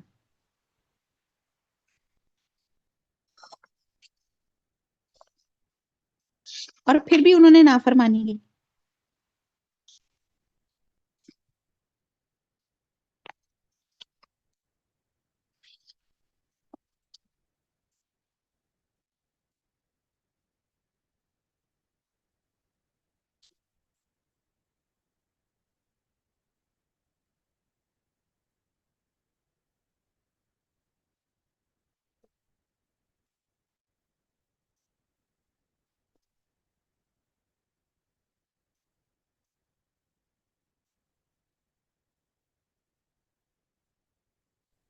آواز نہیں آ رہی۔ جی، اور اسی میں نشانیاں ہیں ہر ایک صبر شکر کرنے والے کے لیے۔ اب یہاں پہ جو ہے نا بے یا ملا، تو یہاں سے وہ آیات وہ معجزات مراد ہے جو موسیٰ علیہ السلام کو عطا کیے گئے تھے۔ یہاں وہ 9 معجزات ہیں جن کا ذکر سورہ بنی اسرائیل میں ہوا تھا۔ تو ایام اللہ سے مراد اللہ کے وہ احسانات ہیں جو بنی اسرائیل پہ کیے گئے، اور اللہ تعالیٰ کے خصوصی انعامات تھے، بہت لسٹ تھی ان کی، لیکن وہ ہر انعام کے بعد پھر ناشکرہ اور نافرمانی کا رویہ اختیار کرتے تھے۔ تو اس میں نشانیاں ہر ایک صبر شکر کرنے والے کے لیے، صبر اور شکر دو بڑی خوبیاں ہیں، اور اور صبر کو شکر پہ مقدم کیا گیا اس لیے کہ شکر صبر ہی کا نتیجہ ہے۔ حدیث کا مفہوم ہے کہ مومن کا معاملہ بھی عجیب ہے، اللہ تعالیٰ اس کے لیے جس عمر کا بھی فیصلہ کرے اس کے حق میں بہتر ہے۔ اگر اسے تکلیف پہنچے اور وہ صبر کرے تو یہ بھی اس کے حق میں بہتر ہے، اگر اسے کوئی خوشی پہنچے تو اس پہ اللہ کا شکر ادا کرے تو یہ بھی اس کے حق میں بہتر ہے۔ تو اللہ تعالیٰ ہم سب کو صبر اور شکر کرنے والا بنا دے، اللہ تعالیٰ عافیت عطا دے، آمین ثم آمین۔ آیت نمبر 6، جس وقت موسیٰ نے اپنی قوم سے کہا کہ اے اللہ، کہ وہ قوم سے کہا کہ اللہ کے وہ احسانات یاد کرو جو اس نے تم پر کیے، جبکہ اس نے تمہیں فرعونیوں سے نجات دی۔ اب یہ احسانات یاد کرتے رہے کہ کیا فرعونیوں سے نجات دی، غلامی میں قوم تھی جو تمہیں بڑے دکھ پہنچاتے تھے، تمہارے لڑکوں کو قتل کرتے تھے، تمہاری لڑکیوں کو زندہ چھوڑتے تھے، اس میں تمہارے رب کی طرف سے تم پر بہت بڑی آزمائش تھی۔ اور جب تمہارے پروردگار نے تمہیں آگاہ کر دیا کہ اگر تم شکر گزاری کرو گے تو بے شک میں تمہیں زیادہ دوں گا، اور اگر ناشکری کرو گے تو یقیناً میرا عذاب بہت سخت ہے۔ اور کفران نعمت ناشکری اللہ کو سخت ناپسند ہے، جس پر اس نے سخت عذاب کی وعید بیان کی ہے۔ نبی صلی اللہ علیہ وسلم نے فرمایا کہ عورتوں کی اکثریت اپنے خامدوں کی ناشکری کرنے کی وجہ سے جہنم میں جائے گی۔ انسان اللہ کی شکر گزاری کرے گا تو اس میں اس کا فائدہ ہے، ناشکری کرے گا تو اللہ کا اس میں کوئی نقصان نہیں، وہ بے نیاز ہے۔ حدیث قدسی آتی ہے، اللہ تعالیٰ فرماتے ہیں، اے میرے بندو، اگر تمہارے اول اور آخر اور اسی طرح تمام انسان اور جن اس ایک آدمی کی دل کی طرح ہو جائے جو تم میں سب سے زیادہ متقی اور پرہیزگار ہو، یعنی کہ کوئی بھی نافرمان نہ رہے، تو اس سے میری حکومت اور بادشاہی میں اضافہ نہیں ہوگا۔ اور اے میرے بندو، اگر تمہارے اول اور آخر تمام انسان اور جن اس ایک آدمی کی دل کی طرح ہو جائے جو تم میں سب سے بڑا نافرمان اور فاجر ہے، تو اس سے میری حکومت اور بادشاہی میں کوئی کمی واقع نہیں ہوگی۔ اور اے میرے بندو، اگر تمہارے اول اور آخر اور انسان اور جن سب ایک میدان میں جمع ہو جائیں، مجھ سے سوال کریں، بس میں ہر انسان کو اس کے سوال کے مطابق عطا کر دوں، تو اس سے میری خزانے اور بادشاہی میں اتنی کمی ہوگی جتنی سوئی کے سمندر میں ڈبو کر نکالنے سے سمندر کے پانی میں ہوتی ہے۔ اللہ تعالیٰ ہم سب کو شکر کرنے کی الحمدللہ الحمدللہ الحمدللہ شکر کی جو ہے توفیق عطا فرمائے۔ موسیٰ نے کہا اگر تم سب اور روئے زمین کے تمام انسان اللہ کی ناشکری کریں تو بھی اللہ بے نیاز اور تعریفوں والا ہے۔ کیا تمہارے پاس تم سے پہلے کے لوگوں کی خبریں نہیں آئیں، یعنی کہ قوم نوح کی اور عاد کی اور سمود کی اور ان کے بعد والوں کی، جنہیں سوائے اللہ تعالیٰ کے اور کوئی نہیں جانتا؟ ان کے پاس ان کے رسول موعظے لائے لیکن انہوں نے اپنے ہاتھ اپنے منہ میں دبا لیے اور صاف کہہ دیا جو کچھ تم میں دے کر بھیجا گیا ہم اس کے منکر ہیں، اور جس چیز کی طرف تم ہمیں بلا رہے ہو ہمیں تو اس میں بڑا بھاری شبہ ہے، ہم سے خاطر جمانی۔ ان کے رسولوں نے کہا کہ کیا حق تعالیٰ کے بارے میں تمہیں شک ہے جو آسمان اور زمین کا بنانے والا ہے؟ وہ تو تمہیں اس لیے بلا رہا ہے کہ تمہارے تمام گناہ معاف فرما دے اور ایک مقرر وقت تک تمہیں مہلت عطا فرمائے۔ انہوں نے کہا تم تو ہم جیسے ہی انسان ہو، تم چاہتے ہو کہ ہمیں ان خداؤں کی عبادت سے روک دو جن کی عبادت ہمارے باپ دادا کرتے تھے، اچھا تو ہمارے سامنے کوئی کھلی دلیل پیش کرو۔ ان کے پیغمبروں نے ان سے کہا کہ یہ تو سچ ہے، ہم تم جیسی انسان ہیں، لیکن اللہ تعالیٰ اپنے بندوں میں سے جس پر چاہتا ہے اپنا فضل کرتا ہے، اللہ کے حکم کے بغیر ہماری مجال نہیں کہ ہم کوئی معجزہ تمہیں لا دکھائیں، اور ایمانداروں کو صرف اللہ تعالیٰ ہی پہ بھروسہ رکھنا چاہیے۔ آیت نمبر نیکسٹ ہے، آخر کیا وجہ ہے کہ ہم اللہ تعالیٰ پہ بھروسہ نہ رکھیں جبکہ اس نے ہمیں ہماری راہیں سجھائیں؟ واللہ جو ایزائیں تم ہمیں دو گے ہم ان پر صبر ہی کریں گے، توکل کرنے والوں کو یہی لائق ہے اللہ ہی پر توکل کریں۔ آیت نمبر 13، کافروں نے اپنے رسولوں سے کہا کہ ہم تمہیں ملک بدر کر دیں گے یا تم پھر سے ہمارے مذہب میں لوٹ آؤ، تو ان کے پروردگار نے ان کی طرف وہی بھیجی کہ ہم ان ظالموں کو ہی غارت کر دیں گے اور ان کے بعد ہم خود تمہیں اس زمین میں بسائیں گے، یہ ہے ان کے لیے جو میرے سامنے کھڑے ہونے کا ڈر رکھیں اور میری وعید سے خوف زدہ رہیں۔ سورہ نازعات میں آتا ہے اللہ فرماتے ہیں کہ جو اپنے رب کے سامنے کھڑے ہونے سے ڈر گیا اور اپنے نفس کو اس نے خواہش سے روک کے رکھا، یقیناً جنت اس کا ٹھکانہ ہے۔ اور سورہ رحمان میں آتا ہے جو اپنے رب کے سامنے کھڑے ہونے سے ڈر گیا اس کے لیے 2 جنتیں ہیں۔ اللہ تعالیٰ ہم بلا شبہ اللہ تعالیٰ ہم آپ کو خوف اور امید کے ساتھ پکارتے ہیں. اللہ تعالیٰ ہمارا بہترین فیصلہ کیجیے گا. ہم سب کو انشاءاللہ تعالیٰ جنت الفردوس میں جگہ دیجیے گا. آمین ثم آمین. انہوں نے فیصلہ آیت نمبر 15 انہوں نے فیصلہ طلب کیا اور تمام سرکش ضدی لوگ نامراد ہو گئے. اس کے سامنے دوزخ ہے جہاں وہ پیپ کا پانی پلایا جائے گا. نعوذ باللہ. پیپ اور خون جو جہنمیوں کے گوشت ان کے کھالوں سے بہا ہوگا. احادیث میں آتا ہے کہ سدید اتنا گرم اور کھولتا ہوگا کہ ان کے منہ کے قریب پہنچتے ان کے چہرے کی کھال جھلس کر گر پڑے گی اور اس کا ایک گھونٹ پیتے ہی اس کے پیٹ کی آنتیں پخانے کے راستے باہر نکل پڑیں گی. یہ ہوگی مہمان نوازی نافرمان لوگوں کی. اللہم اعذنا منہم. اللہ ہمیں دوزخ کے عذاب سے بچا. اللہم اجرنا من النار. اللہم اجرنا من النار. اللہم اجرنا من النار. جسے بمشکل گھون خون پیے گا پھر بھی اسے گلے سے اتار نہ سکے گا. اسے ہر جگہ سے موت آتی دکھائی دے گی لیکن وہ مرنے والا نہیں. پھر اس کے پیچھے بھی سخت عذاب ہے. ان لوگوں کے مثال جنہوں نے اپنے پالنے والے سے کفر کیا.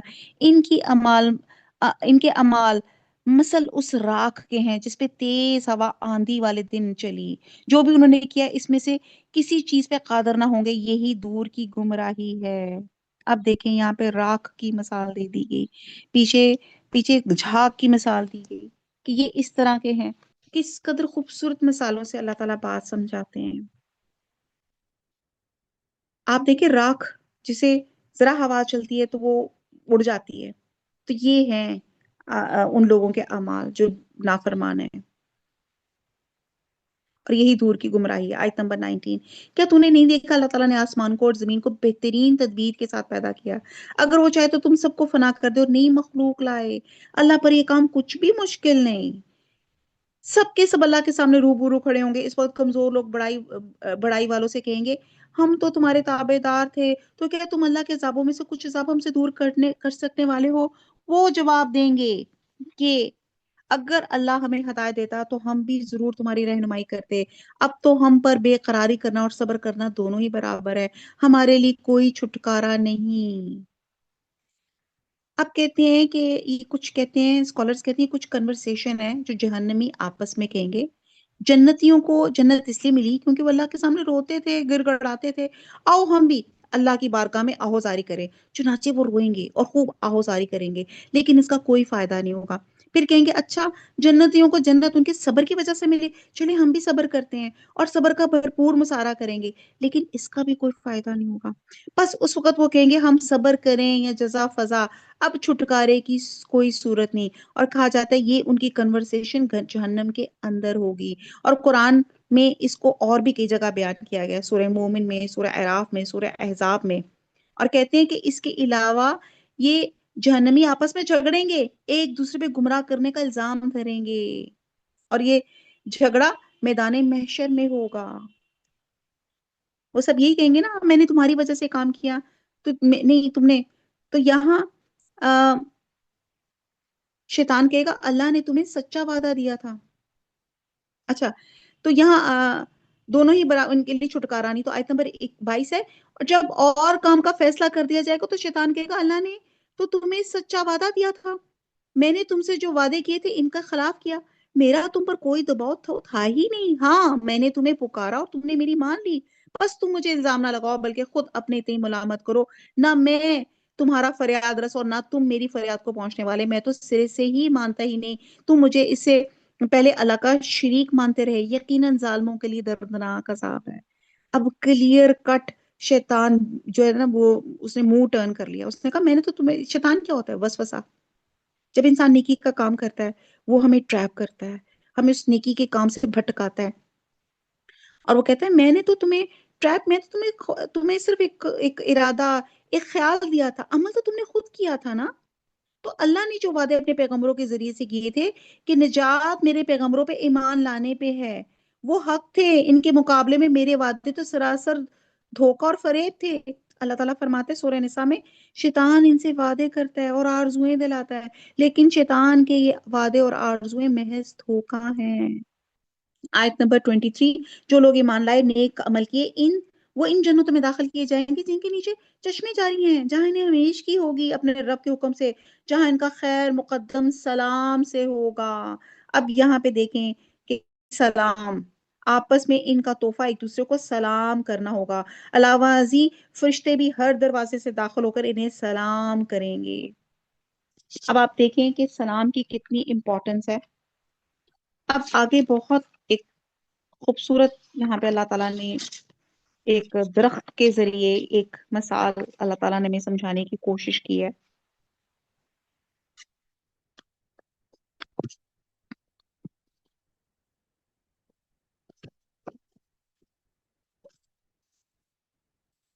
اور وہ کچھ یہ ہے، یعنی کہ نیکی اور بدی کی مثال دی جا رہی ہے۔ کلمہ طیبہ ہوتا ہے نیک بات یا نیکی کی مثال، یہ اچھی نو کے درخت کی سی ہے۔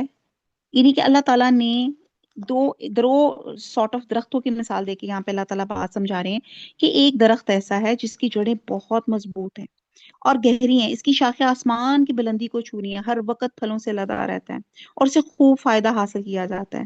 اس کو کہتے ہیں کلمہ طیبہ، یعنی کہ سردی گرمی حالات کیسے بھی ہوں وہ پھل دیتا رہتا ہے، فائدہ دیتا رہتا ہے۔ اور کلمہ خبیثہ، بری بات، بدی کی مثال اس درخت کی سی ہے جو کہیں بھی ڈھنگ سے نہ اگے، اس کی جڑیں مستحکم نہ ہو، نہ شاخیں بلند ہو، آسانی سے اکھاڑ کے پھینک دیا جائے اور اس میں ذرا بھی قرار اور ثبات نہ ہو۔ کہتے ہیں کہ جو لوگ ایمان کی دولت اور توحید کی چاشنی رکھتے ہیں وہ کلمہ طیبہ کے درخت کی مانند ہوتے ہیں، اور اس نعمت کی بدولت دنیا اور آخرت میں ثبات میسر ہوگا اور وہ حیات طیبہ حاصل کرتے ہیں۔ اور اس کے برعکس مشرک جو ظالم ہیں، ان کی مثال کلمہ خبیثہ کے درخت کی طرح ہے، ان پہ ہمیشہ اللہ کی پھٹکار رہتی ہے اور دنیا اور آخرت میں ناکام رہتے ہیں۔ اور جو کلمہ طیبہ والے ہوتے ہیں ہر وقت خیر خیر خیر۔ تو یہاں پہ مومن اور شجر طیبہ میں کیا چیزیں کامن ہیں؟ یعنی کہ آپ دیکھتے ہیں کہ یہ مومن اور یہاں پہ جو شجر طیبہ کی بات کی جا رہی ہے، دونوں ٹھنڈک پرووائڈ کرتے ہیں، ٹھیک ہے، شیڈ دیتے ہیں، یعنی کہ فائدہ دیتے رہتے ہیں۔ درخت بھی اور مومن بھی کی ذات بھی ہر وقت فائدہ دیتی رہتی ہے، اور درخت پھل دیتا ہے، اور مومن انسان اپنی نیک اولاد، باقیات الصالحات، وہ بھی پھل دیتا ہے، نیک اولاد دیتا ہے۔ اور آپ دیکھیں پھل یا چھاؤ ذات میں فائدہ ہے، پھر اس میں خیر ہے، زرخیزی ہے، مومن کے دل میں بھی زرخیزی ہوتی ہے، اور تنا سہارا دیتا ہے۔ اسی طرح مومن بھی جو ہے ایک دوسرے کو سہارا دیتا ہے۔ پھل سے ایک درخت چھپ جاتا ہے، مومن عاجزی سے جھک جاتا ہے۔ درخت مومن کی جڑیں مضبوط، جس طرح درخت کی جڑیں ہوتی ہیں نا جتنی مضبوط، اسی طرح آپ کا عقیدہ جتنا اسٹرانگ ہوگا آپ کی جڑ بھی اتنی مضبوط ہوگی۔ درخت گرنے کے بعد بھی کام آتا ہے، اور اسی طرح انسان مومن جب فوت بھی ہو جاتا ہے تو باقیات و صالحات، انسان مرنے کے بعد بھی جو ہے وہ نیکی پہ اس کی، یعنی کہ اس کا علم، اس کی اولاد اور اس کے صدقہ جاریہ کے کام اس کو فائدہ دیتے رہتے ہیں۔ تو آپ یہاں پہ دیکھیں کہ یہاں پہ دو طرح کی حقیقتیں ہیں، ایک کو قرار ہے دوسری کو قرار نہیں، ایک میں جماؤ ہے دوسرے میں جماؤ نہیں، ایک کے لیے پھلنا اور پھولنا قیام و ثبات ہے، دوسرے کے لیے پمال ہو کر ختم ہونا ہے۔ کتنی خوبصورت یہاں پہ اللہ تعالیٰ نے مثال دی ہے کہ مومن کی مثال اس درخت کی ہے جو گرمی ہو یا سردی ہو ہر وقت پھل دیتا ہے۔ اسی طرح مومن کے اعمال شب و روز کے لمحات میں ہر آن ہر گھڑی آسمان کی طرف لیے جاتے ہیں۔ اور جو کلمہ خبیثہ یعنی کہ کفر کی مثال ہے، جس کی جڑ زمین کے اوپر ہوتی ہے، ذرا سے اشارے سے اکھڑ جاتی ہے، یعنی کہ کافر کے اعمال بالکل بے حیثیت ہوتے ہیں، نہ اللہ کی بارگاہ میں قبولیت کا درجہ پاتے ہیں۔ بہرحال یہ مثال پڑھتے ہیں، اللہ تعالیٰ فرماتے ہیں آیت نمبر 24 میں یہ مثال ہے کہ آپ نے نہیں دیکھا اللہ تعالیٰ نے پاکیزہ بات کی مثال، کلمہ طیبہ کی مثال کس طرح بیان فرمائی کہ مثل ایک پاکیزہ درخت ہے جس کی جڑ مضبوط ہے، عقیدہ اسٹرانگ ہے، جس کی ٹہنیاں آسمان میں ہیں، جو اپنے پروردگار کے حکم سے ہر وقت اپنا پھل لاتا ہے، اور اللہ تعالیٰ لوگوں کے سامنے مثالیں بیان فرماتا ہے تاکہ وہ نصیحت حاصل کریں۔ اور ناپاک بات کی مثال گندے درخت جیسی ہے جو زمین کے کچھ ہی اوپر سے اکھاڑ لیا گیا، اسے کچھ ثبات تو ہے ہی نہیں۔ ایمان والوں کو اللہ تعالیٰ پکی بات کے ساتھ مضبوط رکھتا ہے، دنیا کی زندگی میں بھی اور آخرت میں بھی۔ موت کے بعد قبر میں جب مسلمان سے سوال کیا جاتا ہے تو وہ جواب دیتا ہے میں اس بات کی گواہی دیتا ہوں اللہ کے سوا کوئی معبود نہیں اور محمد صلی اللہ علیہ وسلم اللہ کے رسول ہیں۔ حدیث کا ایک مفہوم ہے کہ جب بندے کو قبر میں رکھا جاتا ہے اور اس کے ساتھی چلے جاتے ہیں اور ان کی جوتوں کی آواز سنتا ہے۔ آپ دیکھیں کان ایک ایسی چیز ہے کہ جب بچہ ماں کے رحم میں ہوتا ہے تب بھی وہ آواز سنتا ہے، اور جب بندہ فوت ہو جاتا ہے تو وہ اس کو قبر میں رکھا جاتا ہے تب بھی وہ ان کے جوتوں کی آہٹ سنتا ہے۔ تو اس کے پاس دو فرشتے آ جاتے ہیں، منکر اور نکیر، اسے اٹھا کر سے پوچھتے ہیں کہ اس شخص کے بارے میں تیری کیا رائے ہے؟ وہ مومن ہوتا ہے تو وہ جواب دیتا ہے وہ اللہ کے بندے اور اس کے رسول ہیں۔ فرشتے سے جہنم کا ٹھکانہ دکھاتے ہیں اور کہتے ہیں کہ اللہ نے اس کی جگہ تیرے لیے جنت میں ٹھکانہ بنا دیا۔ بس وہ دونوں ٹھکانے دیکھ لیتا ہے اور اس کی قبر 70 ہاتھ کو شادہ کر دی جاتی ہے اور اس کی قبر کو قیامت تک سرسبز کر دیا جاتا ہے۔ قبر کے جو سوال ہے، من ربو کا، تیرا رب کون ہے؟ ماں دینو کا، تیرا دین کیا ہے؟ من نبیو کا، تیرا پیغمبر کون ہے؟ اللہ سے دعا کرتے ہیں اللہ ہم سب کو ثابت قدمی عطا فرما اور ہم قبر میں ان تمام سوالوں کے جواب دیں کہ ربی اللہ، میرا رب اللہ ہے، وہ دین الاسلام، میرا دین اسلام ہے، وہ نبی محمد رسول اللہ صلی اللہ علیہ وآلہ وسلم، میرے پیغمبر محمد صلی اللہ علیہ وسلم ہے۔ اللہ تعالیٰ جتنے لوگ اس دنیا سے جا چکے ہیں، امت مسلمہ میں سے جو بھی کوئی فوت ہو چکا ہے، اللہ تعالیٰ دعا کرتے ہیں اللہ تعالیٰ ان کو جنت الفردوس میں اونچے درجات میں جگہ عطا فرمائے۔ اللہ ان کے لیے جنت کی کھڑکی کھول دے، اللہ جنت کی کھڑکی کھول دے۔ اللہ تعالیٰ ہمیں ہمارے والدین کے لیے صدقہ جاریہ اور ہماری اولاد کو ہمارے لیے صدقہ جاریہ بنا دے، آمین۔ ہاں، ناانصاف لوگوں کو اللہ بہکا دیتا ہے، اللہ جو چاہے کر گزرے۔ ایکچولی اکثر مجھ سے سب نا میسج کر کے کہتے ہیں کہ آپ کلاس کے بعد دعا کیوں نہیں کرتی، لیکن آپ دیکھا کریں کہ قرآن ایک زندہ کتاب ہے، یہ اللہ کا معجزہ ہے۔ جہاں پہ جو کتاب جب جنت کا ذکر آتا ہے ہم جنت مانگتے ہیں، جب جہنم آتی ہے تو ہم اسے پناہ مانگتے ہیں، تو ہم ساتھ ساتھ دعائیں کر رہے ہوتے ہیں اور اس ہر آیت کے وسیلے کے ساتھ دعا کرتے ہیں کہ اللہ ہم سے راضی ہو جائے، اللہ ہم سے راضی ہو جائے، اللہ ہم سے راضی ہو جائے۔ آیت نمبر 28، کیا آپ نے ان کی طرف نظر نہیں ڈالی جنہوں نے اللہ کی نعمت کے بدلے ناشکری کی اور اپنی قوم کو ہلاکت کے گھر میں لا اتارا؟ یعنی دوزخ میں جس میں یہ سب جائیں گے، جو بدترین ٹھکانہ ہے، انہوں نے اللہ کے ہمسر بنا لیے، لوگوں کو اللہ کی راہ سے بہکائیں۔ آپ کہہ دیجئے خیر مزے کر لو، تمہاری بازگشت تو آخر جہنم ہی ہے۔ میرے ایماندار بندوں سے کہہ دیجئے نمازوں کو قائم رکھیں، جو کچھ ہم نے انہیں دے رکھا ہے اس میں سے کچھ نہ کچھ پوشیدہ اور ظاہر خرچ کرتے رہیں، اس سے پہلے کہ وہ دن آ جائے جس میں نہ خرید و فروخت ہوگی، نہ محبت، نہ دوستی اور محبت۔ نماز یعنی کہ خشوع و خضوع کے ساتھ نماز پڑھیں، زکوٰۃ ادا کریں، صلہ رحمی کریں۔ ابھی سورہ یوسف میں ہم نے کس قدر صلہ رحمی کی بہترین مثال ہم نے پڑھی کہ کتنی ان کے خاندان نے کتنی بھی اذیت دے دی، ان کی جان کے دشمن ہو گئے، ان کے منہ سے کلمہ ذرا سا بھی، جس کو کہتے ہیں نا ایک ہلکا سا بھی تانا بھی نہیں نکلا، ہر وقت اللہ کا شکر۔ سورہ بقرہ میں آتا ہے ایمان والو اس دن کے آنے سے قبل اللہ کی راہ میں خرچ کر لو جس میں نہ کوئی خرید و فروخت ہوگی، نہ کوئی دوستی اور سفارشی کام آئے گی۔ ہم ہر وقت ساری زندگی اپنے مال کو سنبھال کے رکھتے ہیں، ایون اپنے اوپر بھی خرچ نہیں کرتے ہیں۔ اپنی زندگی میں اللہ کے بندوں پہ خرچ کر دیں، ورنہ مال کہتے ہیں وارثوں کا مال ہوتا ہے۔ آپ دیکھیں ہم جس گھر میں بیٹھے تھے کس نے بنایا؟ ٹھیک ہے، اور اگر میں اس وقت اپنے میری یو کے والی سسٹر جو بیٹھی ہوئی ہیں تو آپ دیکھتے ہیں کہ آپ کے گھر سینچوریز پرانے ہیں، پتہ نہیں کس انگریز نے کس نے بنایا ہوگا گھر، اب کون کون اس میں رہ رہا ہے اور کون ہمارے جانے کے بعد بھی اس میں کون رہے گا۔ ٹھیک ہے، سوری میں نے یو کے کی مثال اس لیے لی کیونکہ ان کے گھر بہت پرانے ہوتے ہیں، ہمارے اپنے یہاں پہ بھی آپ دیکھیں ساری زندگی جوڑ کر بس ہوتا ہے، ماؤں کا ہوتا ہے، والدین کا ہوتا ہے گھر بنا لیں، جب وہ گھر بناتے ہیں تو ان کی زندگی سے جانے کا وقت آ جاتا ہے اور اس کے بعد ان کے بچے اس میں ٹھہرتے ہیں، پھر بچے آگے سے کوئی چیزیں بناتے ہیں اور پھر اس کے بعد ان کے تو یہ جنریشنز چلتی جاتی ہیں۔ تو کیوں نہ اللہ کے دیوے مال کو اللہ کے لوگوں پہ اپنی زندگی میں خرچ کر دیں، اللہ کو قرض حسنہ دے دیں۔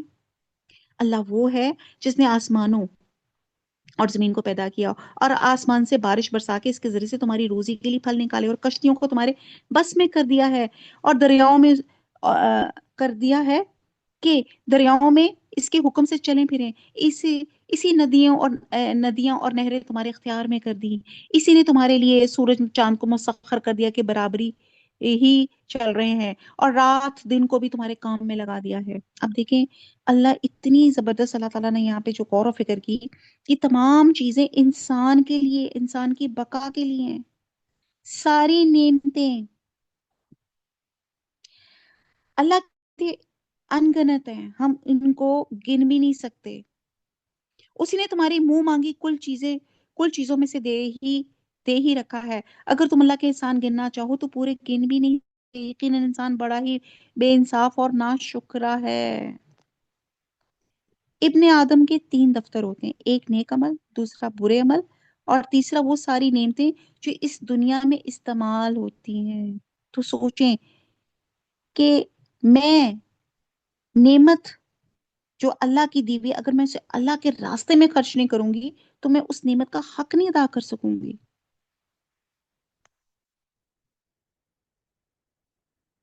اللہ تعالیٰ نے ہمیں زندگی گزارنے کی تمام سہولتیں دی، اور ایک حضرت داؤد علیہ السلام کا ایک قول ہے کہ اے رب، میں تیرے شکر کس طرح ادا کروں جبکہ شکر بجائے خود تیری طرف سے مجھ پر ایک نعمت ہے۔ اللہ سبحانہ تعالیٰ نے فرمایا اے داؤد، اب تو نے میرا شکر ادا کر دیا جبکہ تو نے یہ اعتراف کر لیا، یا اللہ میں تیری نعمتوں کا شکر ادا کرنے سے قاصر ہوں۔ آپ دیکھتے ہیں کہ کچھ لوگ ایسے ہوتے ہیں، کچھ بھی لوگ کہتے ہیں یار کیسے بدید لوگ تھے یار، شکریہ تک نہیں ادا کیا، زبان مفت، کلمات فری، لیکن سم ٹائم لوگ اخلاق سے اتنے گرے ہوتے ہیں کہ کسی کو شکریہ ادا کرنا، اللہ کو شکریہ ادا کرنا، کسی کی تعریف، اللہ کی تعریف کرنا، ہم اس میں سے بھی گئے گزرے ہو جاتے ہیں۔ اللہ کی نعمتوں پہ شکر ادا کرنے سے، غفلت کی وجہ سے انسان اپنے نفس کے ساتھ ظلم اور بے انصافی کرتا ہے، اللہ کے غافل ہو جاتے ہیں۔ اللہ تعالیٰ اس غفلت سے بچا لے ہمیں۔ یقیناً انسان بڑا ہی بے انصاف اور ناشکرا ہے۔ آیت نمبر 35، ابراہیم کی دعا بھی یاد کرو کہ جب انہوں نے کہا تھا اے پروردگار اس شہر کو امن والا بنا دے اور مجھے اور میری اولاد کو بت پرستی سے پناہ دے، آمین۔ اللہ، ہم یہاں پہ بھی دعا مانگتے ہیں، اللہ تعالیٰ اس قدر آج کل ایتھیسٹ اور اتنا کلچر آپ کا یہاں پہ ہو گیا ہے، لوگ اللہ پہ بلیو نہیں کرتے، ہماری اولاد بھٹکی ہوئی ہے، حرام راستوں پہ جا رہی ہے۔ اللہ ان کو سب کو صراط مستقیم دکھا دے، اہدنا الصراط المستقیم۔ اللہ نمازی بنا دے، پرہیزگار بنا دے۔ اسی آیت کو وسیلہ بنا کے ہم دعا مانگتے ہیں، اللہ تعالیٰ ہمارے نفس کے شیطان کو، اس موبائل کے شیطان کو اللہ تعالیٰ ہمارے نفس سے بھگا دے۔ اللہ تعالیٰ رمضان میں اللہ تعالیٰ شیطان کو تو قید کیا ہوا ہے، اللہ تعالیٰ ہمارے نفس کے شیطان کو اور اس موبائل کی شیطان سے بھی اللہ تعالیٰ ہمیں اور ہماری اولادوں کو محفوظ رکھ، آمین۔ اب آپ اس دعا کی تاثیر دیکھیں کہ مکہ جیسی آب و گیا والی سرزمین جہاں کوئی پھلدار درخت نہیں تھا، دنیا بھر کے پھل اور میوے نہایت فراوانی کے ساتھ مہیا کیے جاتے ہیں۔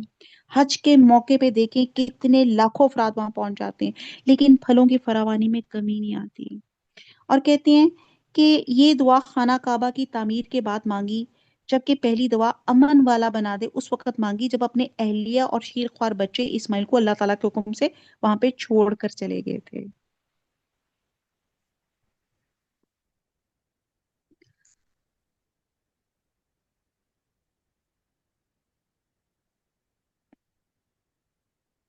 اے میرے پالنے والے معبود، انہوں نے بہت سے لوگوں کو راہ سے بھٹکا دیا، بس میری تابعداری کرنے والا میرا ہے، اور جو میری نافرمانی کرے تو بہت ہی معاف اور رحم کرم کرنے والا ہے۔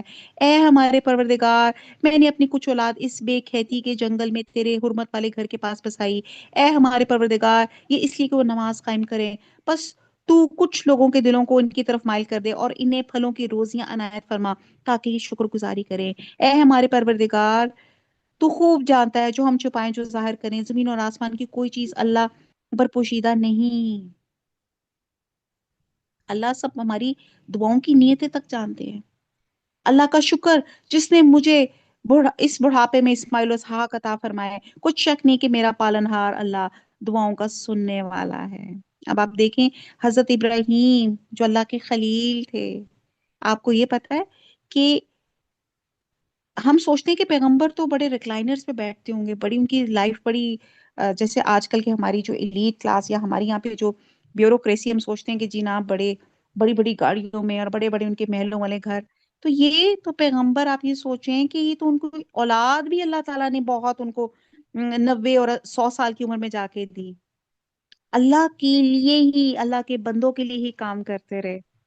تو یہاں پہ بڑی خوبصورت وہ دعا جو ہم ہر نماز میں پڑھتے ہیں، اور ایک مکمل دعا ہے، اور آپ اس پہ غور کیجئے گا، رب اجعلنی مقیم الصلاۃ ومن ذریاتی ربنا وتقبل دعا ربنا اغفر لی ولوالدی وللمؤمنین یوم یقوم الحساب، آمین۔ اے میرے پالنے والے، مجھے نماز کا پابند رکھ اور میری اولاد سے بھی، آمین۔ اے ہمارے رب، میری دعا قبول فرما، آمین۔ اے میرے پروردگار، مجھے بخش دے، آمین۔ میرے ماں باپ کو بھی بخش دے، بخش، آمین، اور دیگر مومنوں کو بھی بخش، آمین، جس دن حساب ہونے لگے، آمین۔ اللہم حاسبنی حسابا یسیرا، اللہم حاسبنی حسابا یسیرا، اللہم حاسبنی حسابا یسیرا۔ اس لیے اپنے ساتھ ساتھ اپنے بچوں کی بھی دعا مانگا کریں۔ حضرت ابراہیم علیہ السلام نے بھی ایسی دعا مانگی تھی، اور حضور صلی اللہ علیہ وسلم کو بھی حکم دیا گیا تھا کہ اپنے قریبی رشتہ داروں کو ڈرائیں۔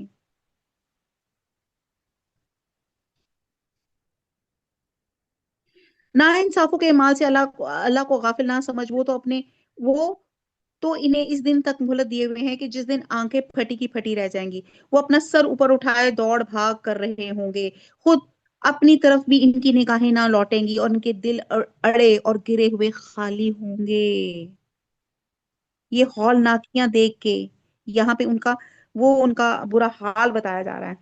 لوگوں کو اس دن سے ہوشیار کر دے جبکہ ان کے پاس عذاب آ جائے گا، اور ظالم کہیں گے، اے ہمارے رب، ہمیں بہت تھوڑے قریب کے وقت تک کی مہلت دے کہ ہم تیری تبلیغ مان لیں، تیرے پیغمبروں کی تابع داری میں لگ جائیں۔ کیا تم اس سے پہلے بھی قسمیں نہیں کھا رہے تھے کہ تمہارے لیے دنیا سے ٹلنا ہی نہیں؟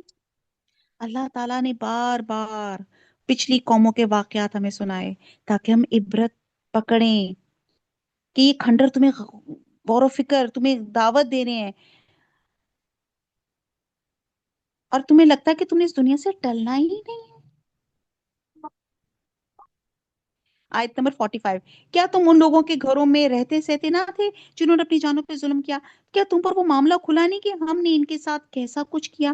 ہم نے تو تمہارے سمجھانے کو بہت سی مثالیں بیان کر دی تھیں، یہ اپنی چالیں چل رہے ہیں اور اللہ کو ان کی تمام چالوں کا علم ہے۔ ان کی چالیں ایسی نہ تھی کہ ان سے پہاڑ اپنی جگہ سے ٹل جائیں۔ آپ ہرگز خیال نہ کریں، اللہ اپنے نبیوں سے وعدہ خلافی کرے گا، اللہ بڑا ہی غالب اور بدلہ لینے والا ہے۔ جس دن زمین میں اس زمین کے سوا اور ہی بدل دی جائے گی، اور آسمان بھی، سب کے سب اللہ واحد غلبے والے کے روبرو ہوں گے۔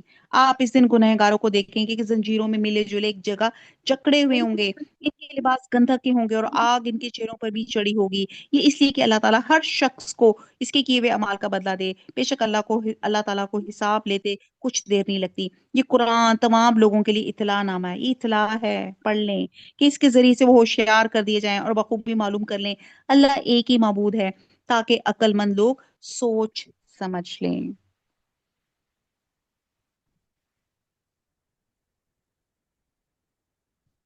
اب یہاں پہ جو قیامت کا یہاں پہ نقشہ اور جہنم کا جو یہاں پہ سین بتایا گیا ہے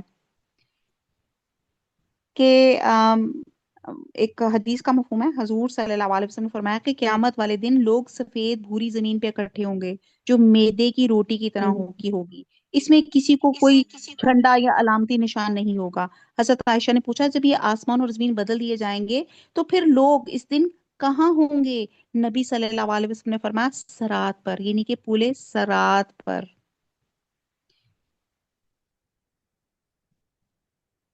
اور بہرحال یہاں پہ